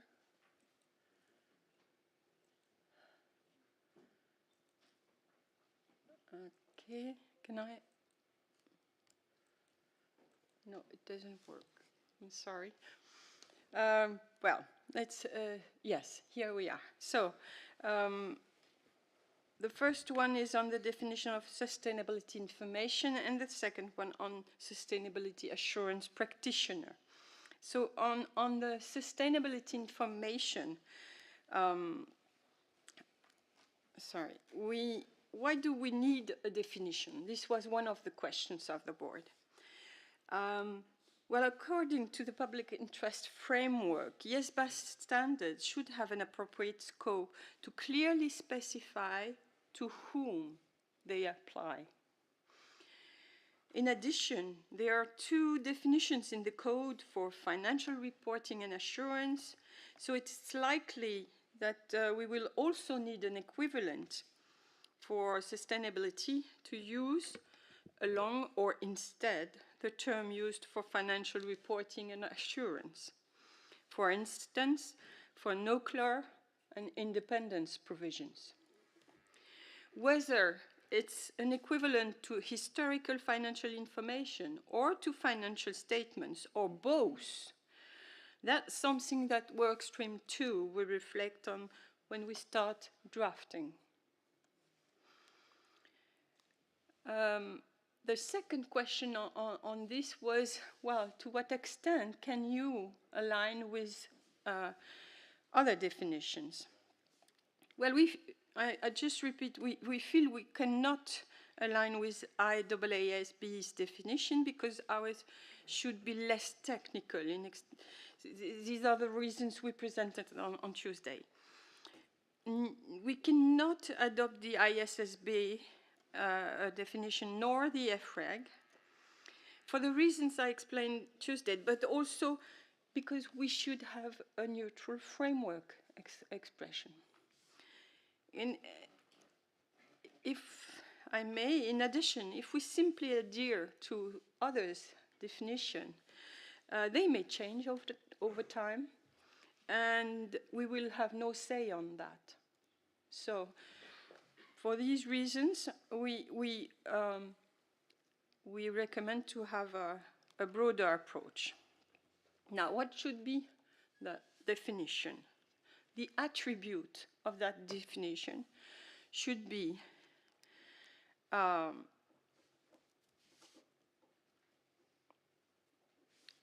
intention is to keep it broad with reference to ESG, which is a commonly understood term, to keep it framework neutral, to cover historical and forward-looking information, to make it work for both mandatory or voluntary reporting and assurance, etc. So Workstream 2 will work on a draft when we start drafting the standards, and we will have more visibility then, but this is the way forward, our intention to build up this definition.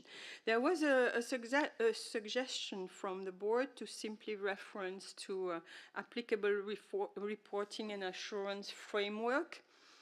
And we discussed this, and we think we will take this suggestion into consideration, but it may not be sufficient for those cases where the reporting is done voluntarily and no structured frameworks exist or is used.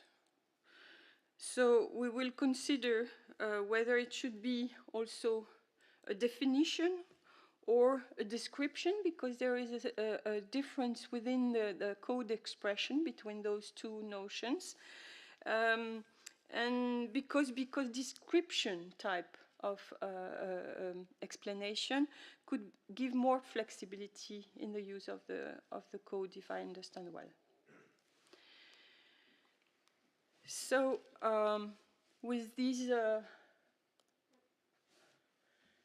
explanations and hopefully answers to the board's remarks and observation, we would like to have your views on this proposed approach. Thank you very much, Christelle. I think that the proposals and the questions are quite clear. And it would be important after the discussion that we had last Monday around these topics and the different contributions from the board members that you now comment on these proposals and express your comfort or any other thing. Any other suggestions, questions, doubts? It's the right moment to solve any doubts that you may have. Rania, please.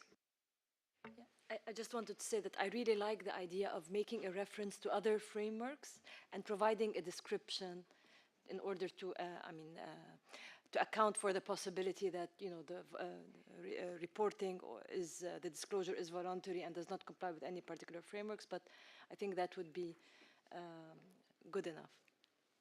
Thank you. This is actually one of the options that is here very clear on the table, which is to go broad and capture or be go in a way that these standards will be interoperable or capture or work together with many other or possible other standards. I was seeing, no, not anymore. So I have myself one question, if I may. Sorry, Ken. One small question. If you go back to slide, sorry, I was trying to open it. If you go back to, I think it's the former slide. Yes, this one. You said, well, our proposal is to keep the reference to ESG because it's the expression that it's known. We had that discussion time ago when we started discussing the sustainability project, and it was a decision of, at least at the staff level, but I think that we discussed it at the board level, not to use ESG but sustainability, because sustainability is, well, it's ESG is used in certain circles, but sustainability tends to be broader because ESG is really environment, social and governance, while in some frameworks, in some areas, sustainability goes beyond that. And it's the word that we are using for the groups, for the documents, etc. So my preference would be not to use ESG, which is being part of a jargon, and it's being used in a very, to my view, not concrete sometimes way, and to stick to the option that we made by that time to use sustainability instead of ESG. Subject to discussion and preferences, of course. Kellen. If I may, we had when we had that discussion, it was that we use the term sustainability in the code more as the large overarching wording for what we are going to add. But our purpose is to illustrate within a definition, a description. We'll see what it copes with, but to illustrate what it is, and not to stay with the absence of any kind of wording. So environment, social, and governance will not be a substitute, but only an illustration within this definition or description. Okay, thank you for that clarification, Christelle. We will see how it looks like. It's not anything that we can't discuss after. Rania, please. Yeah, I just wanted to say that, I understand that you would want to describe, that's in the description or whatever narrative that you decide to include, you may want to talk about, explain that it includes environment, aspects, social and governance. but I would recommend that you consider like having some form of it that is open-ended, because you never know when sustainability information might be, broadened to include other aspects. So before it was governance, and then it was environment, and then it was ESG. And so this is a very dynamic, I think, area which we should expect might change or expand. So keep that in mind. That's my suggestion. Thank you, Rania. Galen. Thank you. I think I tend to agree with the comments that Rania just made. There might be more flexibility in referring to a description and less of one if there was a definition that might be required to be in the glossary. I don't know. But, and then the ESGs. I use that all the time in my note taking because it's pretty easy. ESG is fine for me, but we should be talking about sustainability again because it's broader, and I think it would be more incorporating of events that might happen down the road. Intuitively, on the idea of the framework, or excuse me, the historical and forward-looking matter on financials, I tend to, just one caution there, if we talk about historical, in historical financial reporting, there's already a lot of notions that are forward-looking, like impairment and maybe financial instruments, some of the other areas that take into account events in the future. So I'm not sure that historical would be the right approach. I think forward-looking might be better. And then let's see, I think that's kind of it, yeah. Thank you, Galen. I think that Jeff wants to say something. Yeah, just quickly, thanks, Galen, and Rania, just a reminder, those factors that we've got, ESG, framework neutral, and historical and forward-looking, we're not saying that those words or terms will make it to the definition of sustainability information. What we are saying is that we want to make sure the definition is broad enough to cover historical and forward-looking information, and it's broad enough that it's framework neutral, and it's broad enough to cover any ESG matters and other sustainability information, other matters that's relating to sustainability information. Thank you, Jeff. Galen, do you still want to add something? Oh, thank you. Vania. Thank you. Just to clarify, the purpose here is not to replace the term sustainability for ESG, but rather to state what sustainability means so we can, from then on, use the term sustainability more frequently and more consistently in the document. And I understand Rania mentioned that it can expand, but in actuality, the term ESG as the complement for us to get to a sustainability is the one used for since the Rio Plus 20 in 2012. So I think it's pretty much established. Sometimes we find some organisms on water trying to expand them, but for example, as EFRAG did in their definition, mentioned that sustainability will involve environmental, social, and governance, and human rights.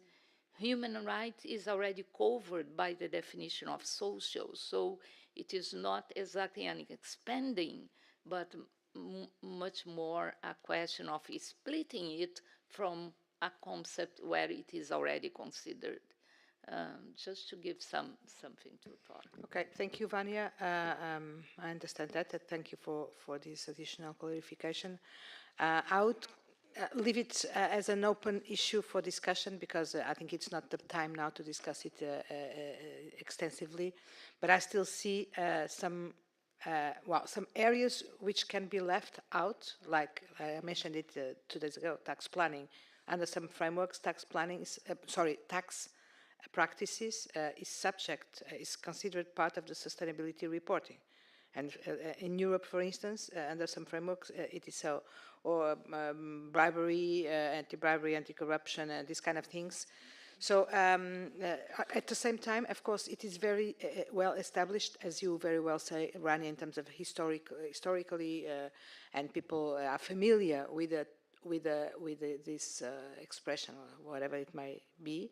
But at the same time, I think that's it's most lately it's being subject to very. I mean, people use the SG for all and everything, without being living very clear. Okay, I think it's okay. I think that we should leave it as a matter for consideration in the future, but doesn't change anything here, to my view. I mean, that doesn't change. I think we can leave it as it is for now, and then keep on seeing if it is appropriate or not. Ken. Thank you, Gabriela. Yeah, it is going to be one of the significant issues to come back to the board on in June. Let us allow Workstream 2 to further explore the matter of definition or description. To my mind, if the concept of sustainability information is fundamental to the standards that we will be developing, it almost sort of sets a relatively high threshold for not trying to define it, because it is going to be so fundamental to the scoping, etc. I would not try to elaborate on the concepts of environmental, social, and governance within the core definition, and I would suggest you try to keep it as conceptual as possible, so that we can be as broad as possible, but to try to elaborate on what we might understand to be environmental, social, or governance considerations. And as we do that we have regard to what the IWSB has itself developed in terms of guidance or application material, because that is what they are doing. They have a technical definition, but then they relay that technical definition to more, let's say, guidance that speaks to the concepts of environmental as we'd understand it, whether it's climate disclosures, greenhouse gases, etc., on social, and governance as well. So they do have material that they've developed that we could use as a base and try to be as converged as possible as we go forward. Thank you very much, Ken. Any other comments? Christelle, any reaction on your side? No, point well taken. Just as an illustrative point, I think it's Kristen that sent us a mail yesterday saying that if we take this sustainability information as a support for expression to replace what in the financial world is financial historical information, financial statements, etc. These occurrences appear 250 times in the code. So we need something which is really understandable to use it all over in part 1 and 3 and 5. Okay, thank you very much. We take all of this on board, but I think we are ready to start on that point. Now, this second part was about sustainability assurance practitioner. In fact, here it's just a matter of clarification, since it's the same approach that we presented on Tuesday. Why do we think we need this definition? We need it for the development of ethics standards, part 1 and 3, or equivalent in the part 5 or in a standalone document.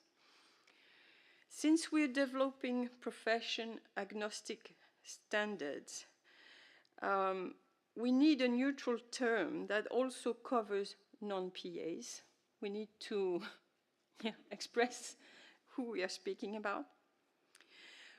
Then why do we use practitioner instead of provider, was one of the observations. Well, this is to foster the alignment with IAASB, which uses practitioner in ISA 5000. because that is a term also that was used in ISAE 3000. Okay? And we feel it's broad enough to cover everyone involved, because in the definition it covers the leader, the other members, if applicable, the firm, or we'll make it sure that everybody understands what the firm notion means in the sustainability or in the non-PA world. But the fact that we will choose leader or partner is a workstream 1 topic, and when we are not bothered by that. Well, it's going to come in due course. So I hope I made the explanation that the board might have needed on Tuesday. Yeah, very clear, Christelle. I think, but let's listen to the board members, see if there is any question or any concern about the approach taken. Laurie?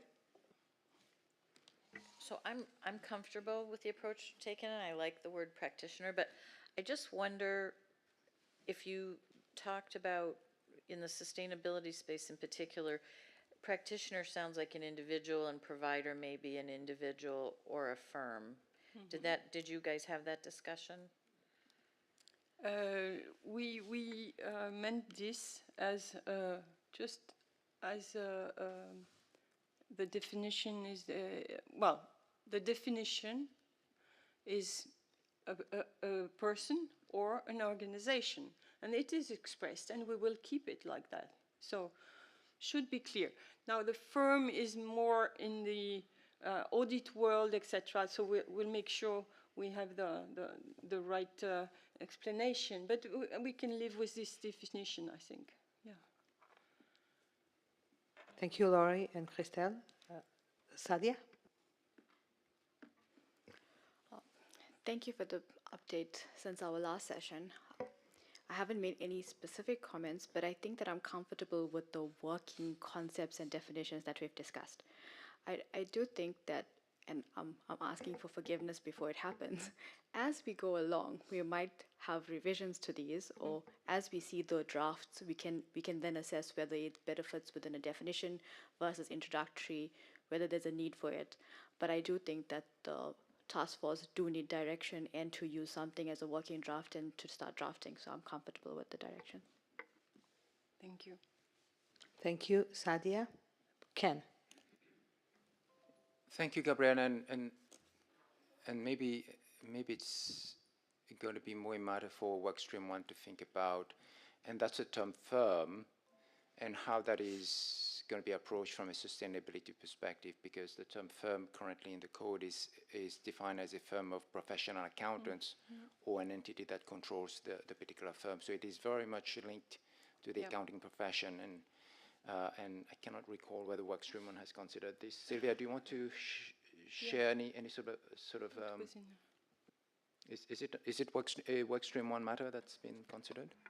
Yes, the Workstream 1 considered, and at this point we agreed that there is necessary to have a firm definition, because that's what IAASB will use as well.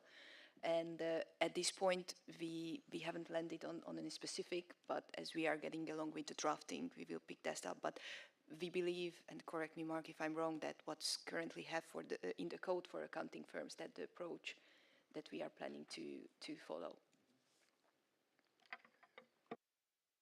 Thank you, Sylvia. Paul, sorry, you were waiting. Thanks so much. And I think maybe an opening qualification, maybe this is a very non-PA comment, but just wondering whether the use of the term practitioner comes the presumption that we're talking about accountants, that provider is what was a bit more flexible and free for if we're going down a profession agnostic approach, because especially if we're looking at the terms used in 5,000 and 3,000, those are accounting documents. So that alignment is reaffirming that we're talking about accountants. I'm just questioning whether there's any value in the use of provider, which might be a bit more flexible than practitioner, but I'm a non-PA and maybe I have a particular mindset. Thank you. Thank you, Paul. Ken, you? Just for the board's, I suppose, clarity and understanding as to how the ISSB is approaching the development of its standards. Both ISA 3000 and ISSA 5000 are going to, they are intended to be profession agnostic. ISA 3000 is already profession agnostic. It can be used by non-PAs. And it is using the term practitioner rather than provider. So, so in that context, it's not intended to be linked to the accounting profession or individuals who are performing the assurance procedures that are professional accountants. It is intended to be broad. Thank you, Ken. I understand. I think that I understand Paul's, and I think that Felicia had raised the same issue yesterday. I understand that for non-professional accountants, the word seems a little bit profession-like, because it's not a term that non-professional accountants currently use. So I think that we have to acknowledge that that risk exists, but that there is also a need to, or at least an advantage in trying to align with the IAASB definition. And so we are, again, in one of those situations where we have to find the right balance between one and the other. If we want to go profession agnostic, I think that we must, when possible, avoid too profession-specific wording, but I also understand that as possible and when possible, we should align with IAASB. So I think that we should leave it for reactions from our stakeholders, namely non-professional accountants, see if there are reactions with respect to the wording. And I'd say that in the appropriate circumstances, we should challenge them, not specifically about this or that, but trying to understand how they feel with respect to what we are suggesting, also in terms of the language, which is an important part. And if I may add briefly, Gabriel, to your comments, I think the question that Paul and Felicia have raised is a matter that would merit coordination, or at least be added to our list of coordination matters. And I raise this in the context of precisely the text that's at the bottom of the slide, where we are referring to engagement leader versus partner. And on the ISSB side, they have gone with the term engagement leader precisely with a view to try to be more profession agnostic. So one could argue, on the one hand, they have made a change to their standard to try to meet the objective of profession agnostic standards, but on the other hand, yes, there is that term practitioner that is very much entrenched in the historical approach to assurance engagements and therefore the accounting profession. That's right. Thank you, Ken. Felicia. Just a quick one, Chair, because I understand ISSA 5000 is still a draft. Is there a way they could also adjust a bit, since it's a draft, not final? Well, that's what I've said. We're going to add the matter to our coordination, our laundry list of coordination matters, and we will be discussing those issues with them. Our already long, but not yet complete list of coordination matters, because as we see the issues, it's like popcorn. Each time we open our mouth, there is a coordination issue. So let's see how it goes. Thank you, Felicia. Chana, please. Thanks, Chair. With respect to the use of assurance practitioner, the IAASB standards do use it a lot compared to our standards, which sort of talks about professional accountants. And also, if we think back to the research done, research provided by IFAC early in the week, we could see like globally about 50% are being done by other providers, and they're using 3000 already. So they are quite familiar with it.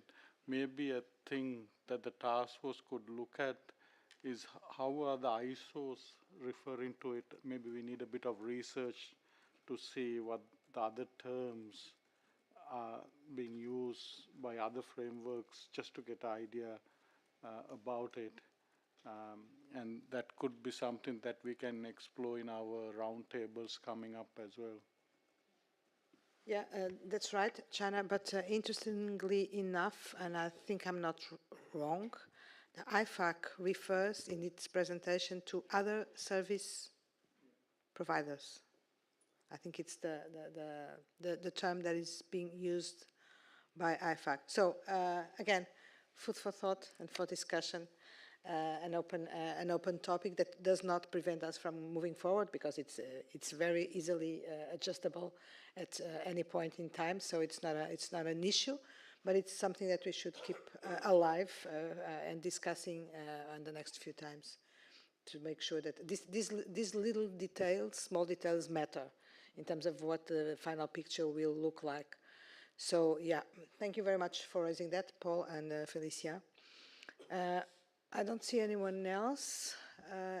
So apart from this specific topic, which seems to be the only one that rose here some concerns, comfortable with suggestions? Are they clear? Do you green light to the work stream to start drafting on the basis of these decisions? Okay, that's very good. So, Christelle, anything else on your side? No, Chair. You are Thank happy? You. Yeah, again. Right. I'm happy to know it. So thank you very much for this. And, well, I think we can move to the next topic in the agenda, straightforward. Sadia? Do you want to say anything? Oh, so you're adjusting the mic, but I thought that you wanted to say something. So the next and last topic in our agenda, before we move to the other room for the closing session, it's a topic on IAASB and Iesba coordination, an update. As we know, the coordination has been an issue and a topic here in our agenda. So very important going forward, and I would kindly ask Sadia and Carla to present on this specific topic. Thank you. It seems fitting that IAASB and Iesba coordination is the last topic, because we've already mentioned it so many times. It's nice to reflect how much of our attention and efforts go to this year. As a recap, coordination has been a topic on our agenda from 2017 in a formalized way. So it's been a long recurring issue, and it actually started off or been highlighted from monitoring group reforms. It allows for easy adoption, clear implementation, that ethics isn't in isolation, and as well as efficiencies, even though sometimes it does take a lot of time. So I thought I could do a count of how many times we mentioned coordination, and I stopped at 50 on the first day. That's how many times we've been mentioning it. Our strategy mentions it 26 times. But if we can reflect on, so this update is going to give you, sorry, if you're hearing this update for the first time, we do an update on coordination twice a year on plenary. Once is a feedback, and the second time would be actually, hopefully, a joint session. But today what we're going to give you is an update. Well, we're going to give you some feedback or some background, and then we'll give you an update on the current projects and the ongoing projects. Next slide. So what you can be assured is that we have a framework in place, and this framework allows us to set out the meaning and purpose behind the coordinations and operating principles. Do note that we use the word coordination and not alignment, because there might be circumstances where we decide that we cannot be 100% aligned. We also have a criteria of when coordination is needed and other key considerations. So we have a framework, but we also have an inventory. And this inventory is a list of all projects that are currently being coordinated with IAASB, are meant to be coordinated, that's in the future, as well has been. So if ever you come across a project and you wonder if there has been a coordination effort, there is a resource for you to easily check that. Coordination is actually based on people. So there's a lot of people involvement.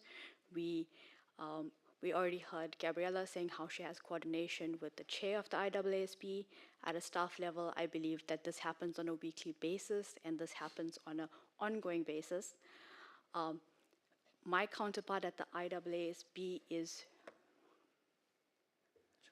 Chenry. And we have quarterly calls on understanding other issues and making sure that everything is running smoothly. However, when it comes to topic-specific items, we actually have opportunities for Iesba individuals to play a more direct role. In this regard, Rich is actually the IAASB liaison on sustainability, and Sangnam is the liaison for PI rollout.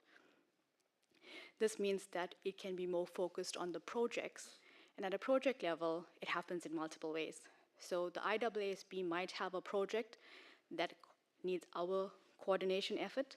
We might, the example would have been the QM standards. So the IAASB had QM standards, and then we developed a project.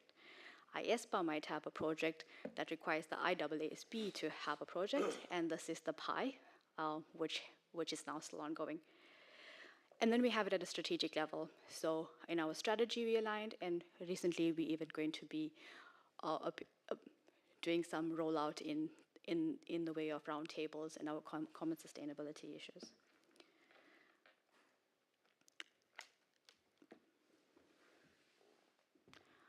I'm now going to pass over to Carla to run us through some, let me just give you some feedback on our last call. So our last call was on the 21st of February, where we actually ran through the master workbook, which is this Excel spreadsheet with multiple pages. But we also asked the question at this call on whether we needed to make any adjustments to the framework, what was missing from it, and what was new items that weren't being accounted for. And thankfully and reassuringly, we understood that everything has been captured. There isn't a risk that we aren't aligned or there's a time issue, but that actually goes to the communication that we have on an ongoing basis. So that staff are alert to what's been happening, and then as a task group, we are mentioning coordination efforts ongoingly on items. So even if not identified during a project, we can identify it. Kalasha, I will hand over to you for the projects. Thank you, Sadia. So as Sadia mentioned earlier, we do have coordination at the project level and also at non-project level. When we met non-project level is where there's an IAASB project and there's no corresponding Iesba project. So that's where Sadia's role come in, and we assist her in some of the review matters and coordination matters that being brought up. The slide in front of you will list a couple of projects that is a combination of project related and non-project, directly project related to Iesba. I won't go into detail in fraud. We'll come to that in the next slide. And we'll go to sustainability. As Sadia mentioned, there is coordination at the project level, and Rich is also our liaison member in terms of keeping in touch with the IAASB liaison in terms of sustainability related matters. And the next one is on going concern. It is a project that was approved in 2022 by the IAASB. It is chaired by Josephine Jackson, and they expect approval in June 2025. For the benefit of our new members on the board, this project was put in place to revise and promote consistent practice and behavior and facilitate effective response to risk of material misstatement to going concern. The part that would relate to Iesba coordination is some of the revision that relates to identification of entities such as PIs, and also the matter on confidentiality. So the discussions happen at the staff level, and Sadia, Ken, and I be involved with discussions with our IAASB liaison counterparts in terms of the revisions that they're bringing forward, and coordination effort will continue for the rest of the year. The next one is the project and audit of less complex entities. It is a project that's chaired by Kai Morton Hagen, and the project proposal was approved December 2020. The objective of the IWSP for having this project is to develop a separate standard for audit of financial statements of less complex entities, and you'll be able to find more information on this project on their project page.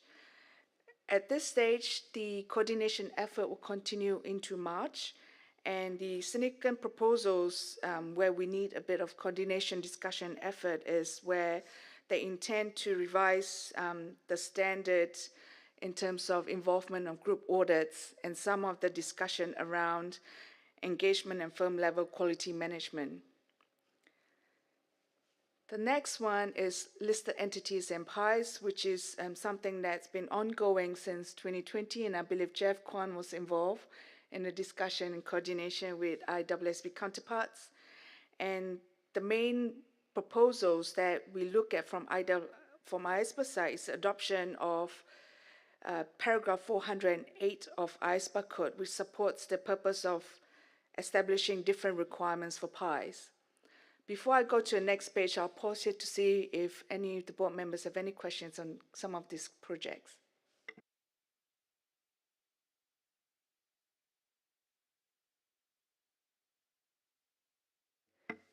Moving on to the next one. On the ISPA side, sustainability is going to take out most of our time this year. And as I mentioned before, we already have liaison members involved.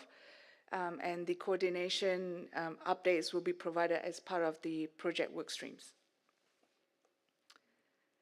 Lastly, I wanted to flag to the board the coordination effort we're undertaking on the matter of IWSB's revision of ISA 240, which is on fraud.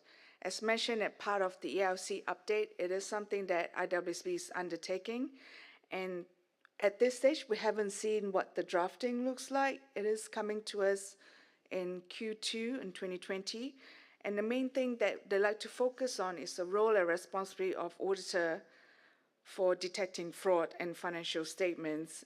Where we come into is where they might be looking into revising the definition of fraud and some of the risk fraud factors that they would like to bring into the new proposal. I'll pause here to see if there's any questions from members. Thank you very much, Carla. I see Laurie.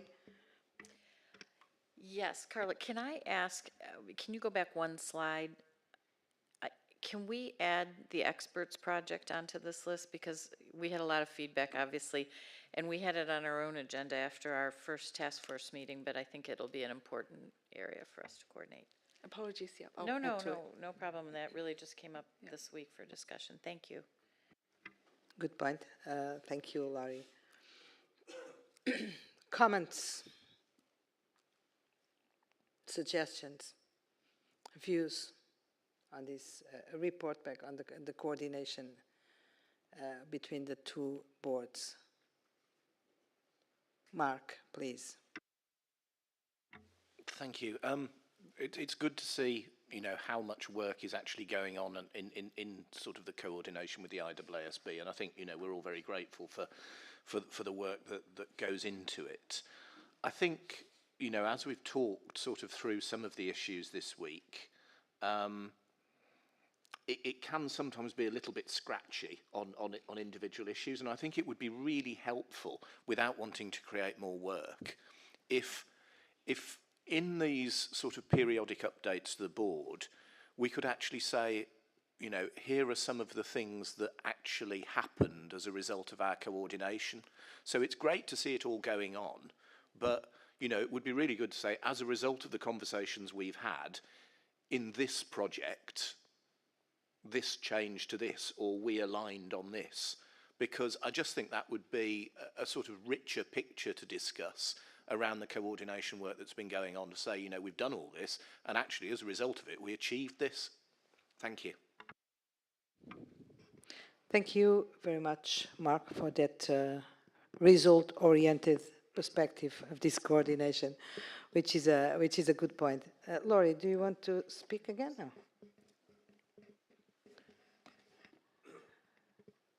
Any comments? If not, Carla, back to you. Thank you, Gabrielle, and thank you, Mark, for that feedback. And to your point, yes, this feedback at this update might seem a bit slim as projects are still ongoing at the moment. So the discussion at even end of Q4 last year and this year, there hasn't been any in terms of discussion that ended in a resolution. So right now, there's been a lot of discussion on we want to revise this. What would that look like if we were to change this? So we haven't come to like a output sort of position. And the next few updates, we will be discussing and unpacking some of those a bit further. Thank you. Thank you, Carla. Vania, please. Thank you, Carla. It's very interesting for us to have this kind of notion, but I was thinking about Mark's comment, and I've been the liaison between Iesba and the IPAI, for example, the educational panel. And I sometimes miss the opportunity of sharing with the board the discussions that we are having. I think that we should have, we know that the time of the meeting is very constrained, but maybe we could prepare a paragraph, something that can be released to the board members so they can follow what's doing, just kind of conversations that they are so rich. We sometimes just get to know the end result of that, and maybe the discussion themselves were very fruitful. So just a suggestion. Thank you, Vania. Carla? Thank you, Vania. Can I clarify, would that be in relation to coordination with IWSP, or is it the education board? No, I was thinking much more in some coordination that board members have representing Iesba before other organisms like the education board, like this coordination with IWSB. I think it is important that the board knows the representatives met, the main topics discussed were that one, those ones, and the conclusions so far, despite the fact that it is ongoing, is that this and that. So I think just to be released to the board members, we don't need to have presentations, but just a way of taking care of. Okay, point taken, and we'll see moving forward how we can enhance the internal communications with board members about this kind of interactions. Ken, do you want to say that? No, okay. I was seeing your body language, and I thought that you would want to say something. So, Carla. Thank you, Chair. That's the update for coordination. Okay, so thank you very much, Sadia. I suppose that you don't want to say anything else. So, Sadia, Carla, thank you very much for the presentation. Thank you also for keeping alive this extremely important, as we have been seeing, coordination between the two boards. And we will think on the future about including in these communications or presentations or whatever, a little bit more flavor about other interactions from board members or staff at the staff level as well, with other panels, other boards, etc. And with this, I'd like to this part of this topic is also has been brought to the end, the meeting as well. But before we close the meeting, I'd like to invite Robert Buchanan, PIOB representative, chair of the new Foundation on Ethics and Audit, to provide his final comments on behalf of the PIOB about this meeting and this week. Thank you, Chair. And I don't really have anything to add, but just by way of summary, it's been a great privilege to me to have been able to be here in person. My first, as I said, my first in-person observation of the Iesba board. I have a great love of this board and of its work, having been interested in ethics throughout my professional career. And I think it's been a wonderful week. I'd like actually, Chair, just to pay tribute to the new members whom we POB appointed this year, and just to congratulate you on your wonderful contributions throughout the week, meeting all the expectations that we have of new members. The public interest focus of the discussions has been really great, and I'm very pleased that that little, I hope it wasn't a lecture about the PIF,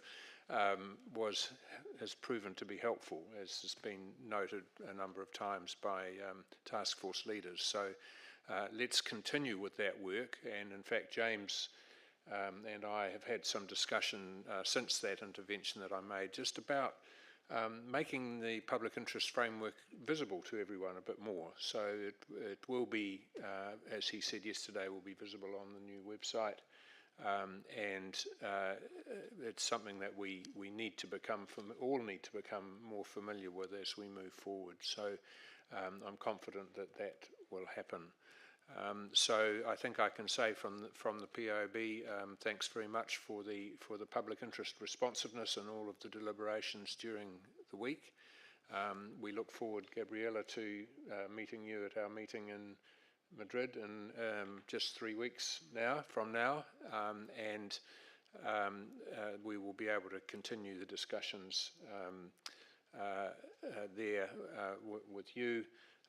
And indeed, I can let people know that we're just in the process of organising a private workshop for the POB members on sustainability, with a number of invited speakers, including Gabriela and Tom, to be able to bring the POB members up to speed with where things are going. I wish you good luck with the roundtables. I will be at the Sydney one for at least part of the day, and I'm really looking forward to that. And I think we can be really confident that the roundtables will produce a lot of direction and feedback that will give confidence, add to the confidence that the task force in both work streams this week, I think, has got from your discussions. So that's probably all I need to say, Gabriela, and just to thank you again. And I think Begonia Gaina, Professor Gaina, will be with you in June, and I hope to be back when the rotation allows. So thank you very much. Thank you very much, Robert, for your last words for today. And now it's my time, I think, to close the session. And we don't have much time, but I think that I need to say a few words here before I go to the more administrative issues about what happened here this week. Well, first thing, of course, we were meeting in a different place, and I think that it helped us keeping all this amazing energy and focus over the week. I was surprised, impressed, and I couldn't believe that on the 5th day of the meeting, the board keeps on being so focused, so contributing so much and so energetic. I just hope that this is not only an effect of being in Abu Dhabi, which of course contributed these amazing conditions that were offered to us by other. I'm sure that they also inspired us, but also, and I'm speaking seriously, provided us with a very comfortable, appropriate conditions to have the peace of mind and the clarity that we need to discuss what we have been discussing over this week. So this is the first thing that I'd like to say, and I'm really grateful and happy, like Christelle would say, by what happened here this week, because the level of contribution, the strategic thinking of the board, the transparency of the positions, and the fact that everybody is contributing, and I have to stress this again, because what we see here is a board of 18 members where everybody speaks, everybody contributes, and I hope that going forward, it keeps being like that, like this, that nobody is afraid of speaking, questioning, having doubts, dissenting views, etc. This is what makes us rich, and I think that I hope that moving forward, that we will not lose this attitude that I saw here over this week. Secondly, there were a lot of things. I'm not going through the agenda. You know what happened here. We had a strong focus on sustainability, and I think that even if this is still early days, I think that we held the appropriate discussions, because we did not exactly make many decisions. We are willing to listen to our stakeholders, because at the Iesba we walk the talk, so we are always saying that we want to listen to stakeholders, we want to reach out to stakeholders. We are doing a lot of effort in that respect, but it's not about going around the world to go around the world, which, by the way, is extremely exhausting.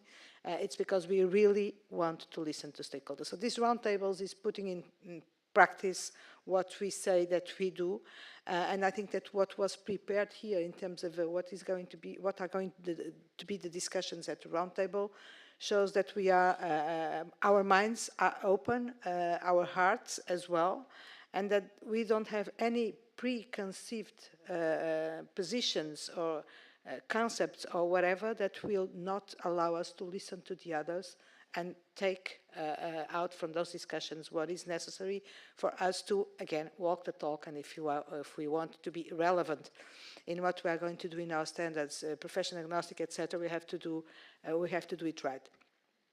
Use of experts, an extraordinary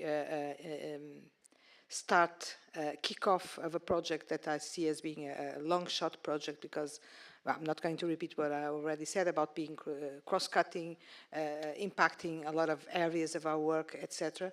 But it's still, again, early days, but clearly the task force got it right in terms of identifying the issues and asking the board for contributions and for confirmation that these are the issues that we will have to address. To the two task forces at this stage, good luck, because this is not, this is really the start. Good luck. And seriously, this board will have two challenging years ahead. I just hope that really hope that you can keep this energy and this strong will to make things happen that I saw here this week, because we will need it. There will be times where we will believe that this is not going to happen, we are not going to be able to do it. And this is the process. This is what always happens in a project.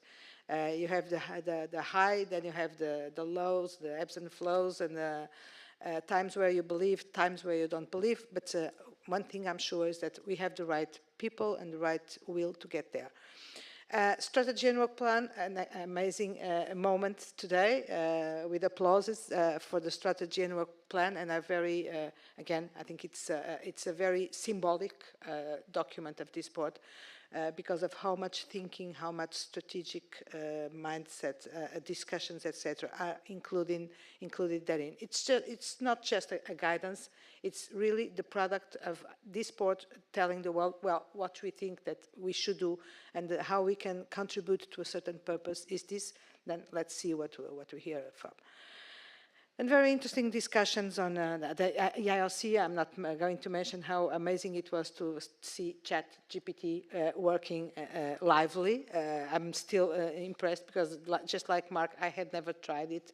So it was really, really impressive, but also interesting to see how much we will have to reflect upon these technological developments around us and social developments and financial developments and etc. This is the role of the IOC. We don't have to be afraid of the IOC capturing the reality. On the contrary, it's what makes us have our eyes wide open and have the information and the perceptions which are necessary to make the standards, or keep the standards being relevant and appropriate for a certain moment in time and a certain context.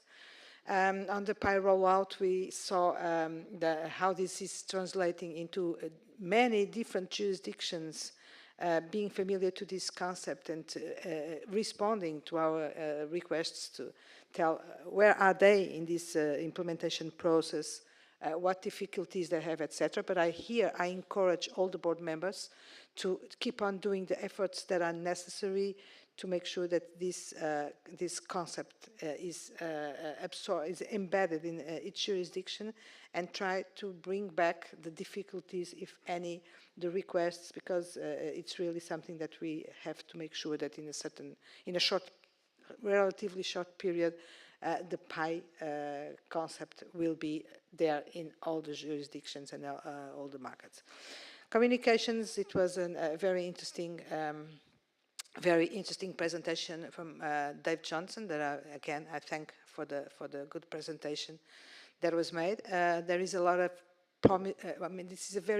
this was a very promising and forward-looking presentation. I think that we mentioned the topic many times here about the importance of good professional communications to help and contribute substantially to the goal. So these communications, I hope, will be an area with which we will walk hand in hand and not top down, because it's really something that we need to make sure that what we do reach the right audience. And finally, we had an executive session with this presentation about the foundation.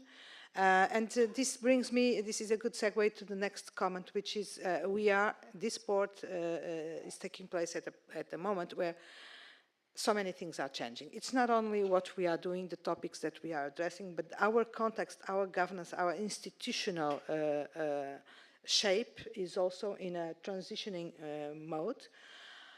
I think that the presentation yesterday brought you a lot of information that you probably were not completely aware and that you were probably not able to absorb 100% because it was a lot of information in a short period of time. We will help with that. The request that was made by Jens was more than legitimate and necessary to avoid any risks in terms of the communication that each one of you will have to have with your closer stakeholders. So we will help in that respect. The presentation was distributed already, I think, wasn't it? Well, on a confidential basis for the time being, because the foundation has not been publicly announced. And so the public, going public with this, or enlarging the number of people who have access to this presentation might raise too early comments or questions that we hope to be in a position to respond in a structured way in a short term, but we are working on that. So the presentation, I think that is already the basis of a lot of information that you may need to manage your own communications, because as Jens was saying, it is probable that most of you will be questioned about what it means, about aspects of this transition, and so I hope that you already have some information which is necessary for that purpose. But we will try to put together something more structured. I mean, I'm not going to compromise with the deadlines and contents, but we will try to put together something that will help the board and then afterwards the external stakeholders to have a structured vision of what's happening here. What's happening here is really about the implementation of the recommendations of the monitoring group. I invite you, I can share with you if you don't have it, but I imagine that some of you may never have never read the monitoring group recommendations. And I hope you do, if you don't, or if you read them again, because it helps a lot understanding what's happening here. This has a long story behind. I'm not going to tell you the story. This has a lot of tensions as well. It's no use trying to pretend that it was not the case. But any developments, any progress takes tension. Change brings a lot of pain, but I believe a lot of pleasure as well, most time more pleasure than pain, so let's go through this. But we are really transitioning. We are really at a moment where a lot of things around us are changing. We are not struggling, but for instance, for Tom and I, and just to put this in perspective, it means that having a new job on top of the job that we already had changes a few things. Well, not only the number of hours per day, which doesn't change much because it was not possible anymore. So we will have to make on the same hours of the day a few other things, but it's about us all as a board, staff, leadership, PIOB, trustees. Well, there is a number of entities and governance structures around this that we all have to learn to live with each other. And that's what we are doing with, in our good faith and with this very clear purpose of making this transition happening for the reasons why it was suggested or proposed or recommended by the monitoring group. So I am happy, like Christelle, about everything, even about the disagreements around the table, because they are necessary to challenge us and to make us progress. I would be very concerned if over these 5 days we were all in agreement around everything. That would be a very bad sign. It would mean that we would just doing more of the same, which is not what we want to do.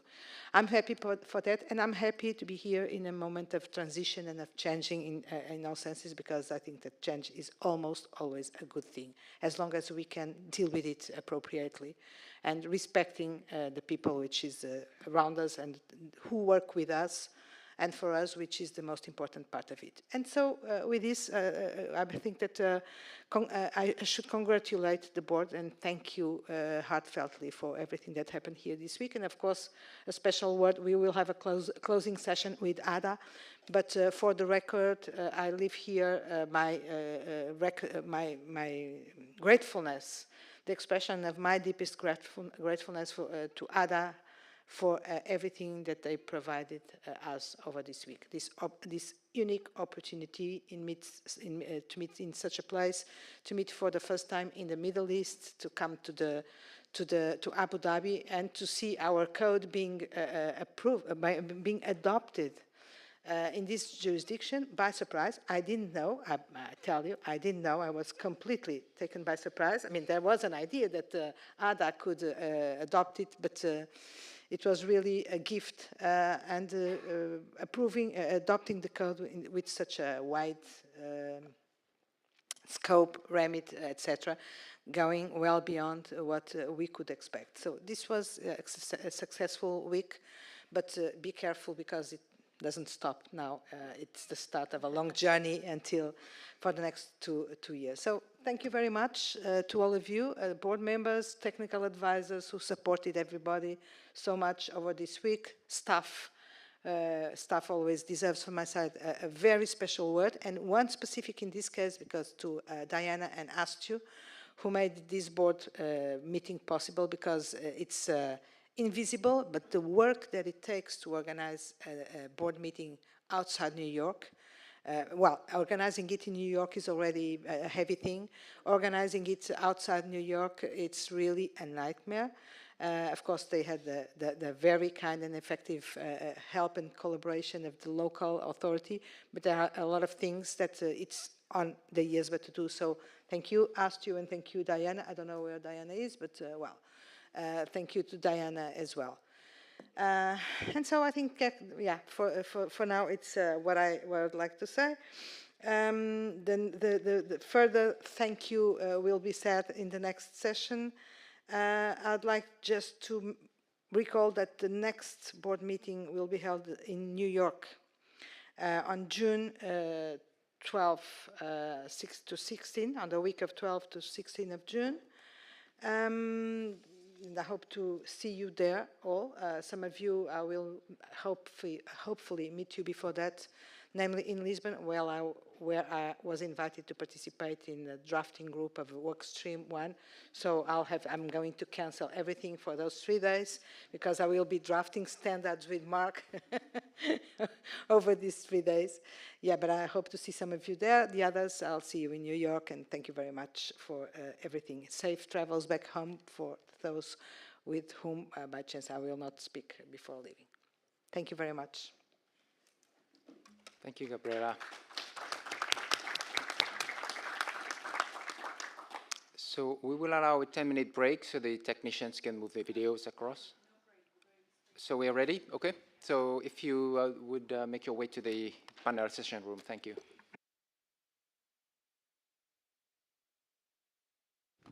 I'm sorry.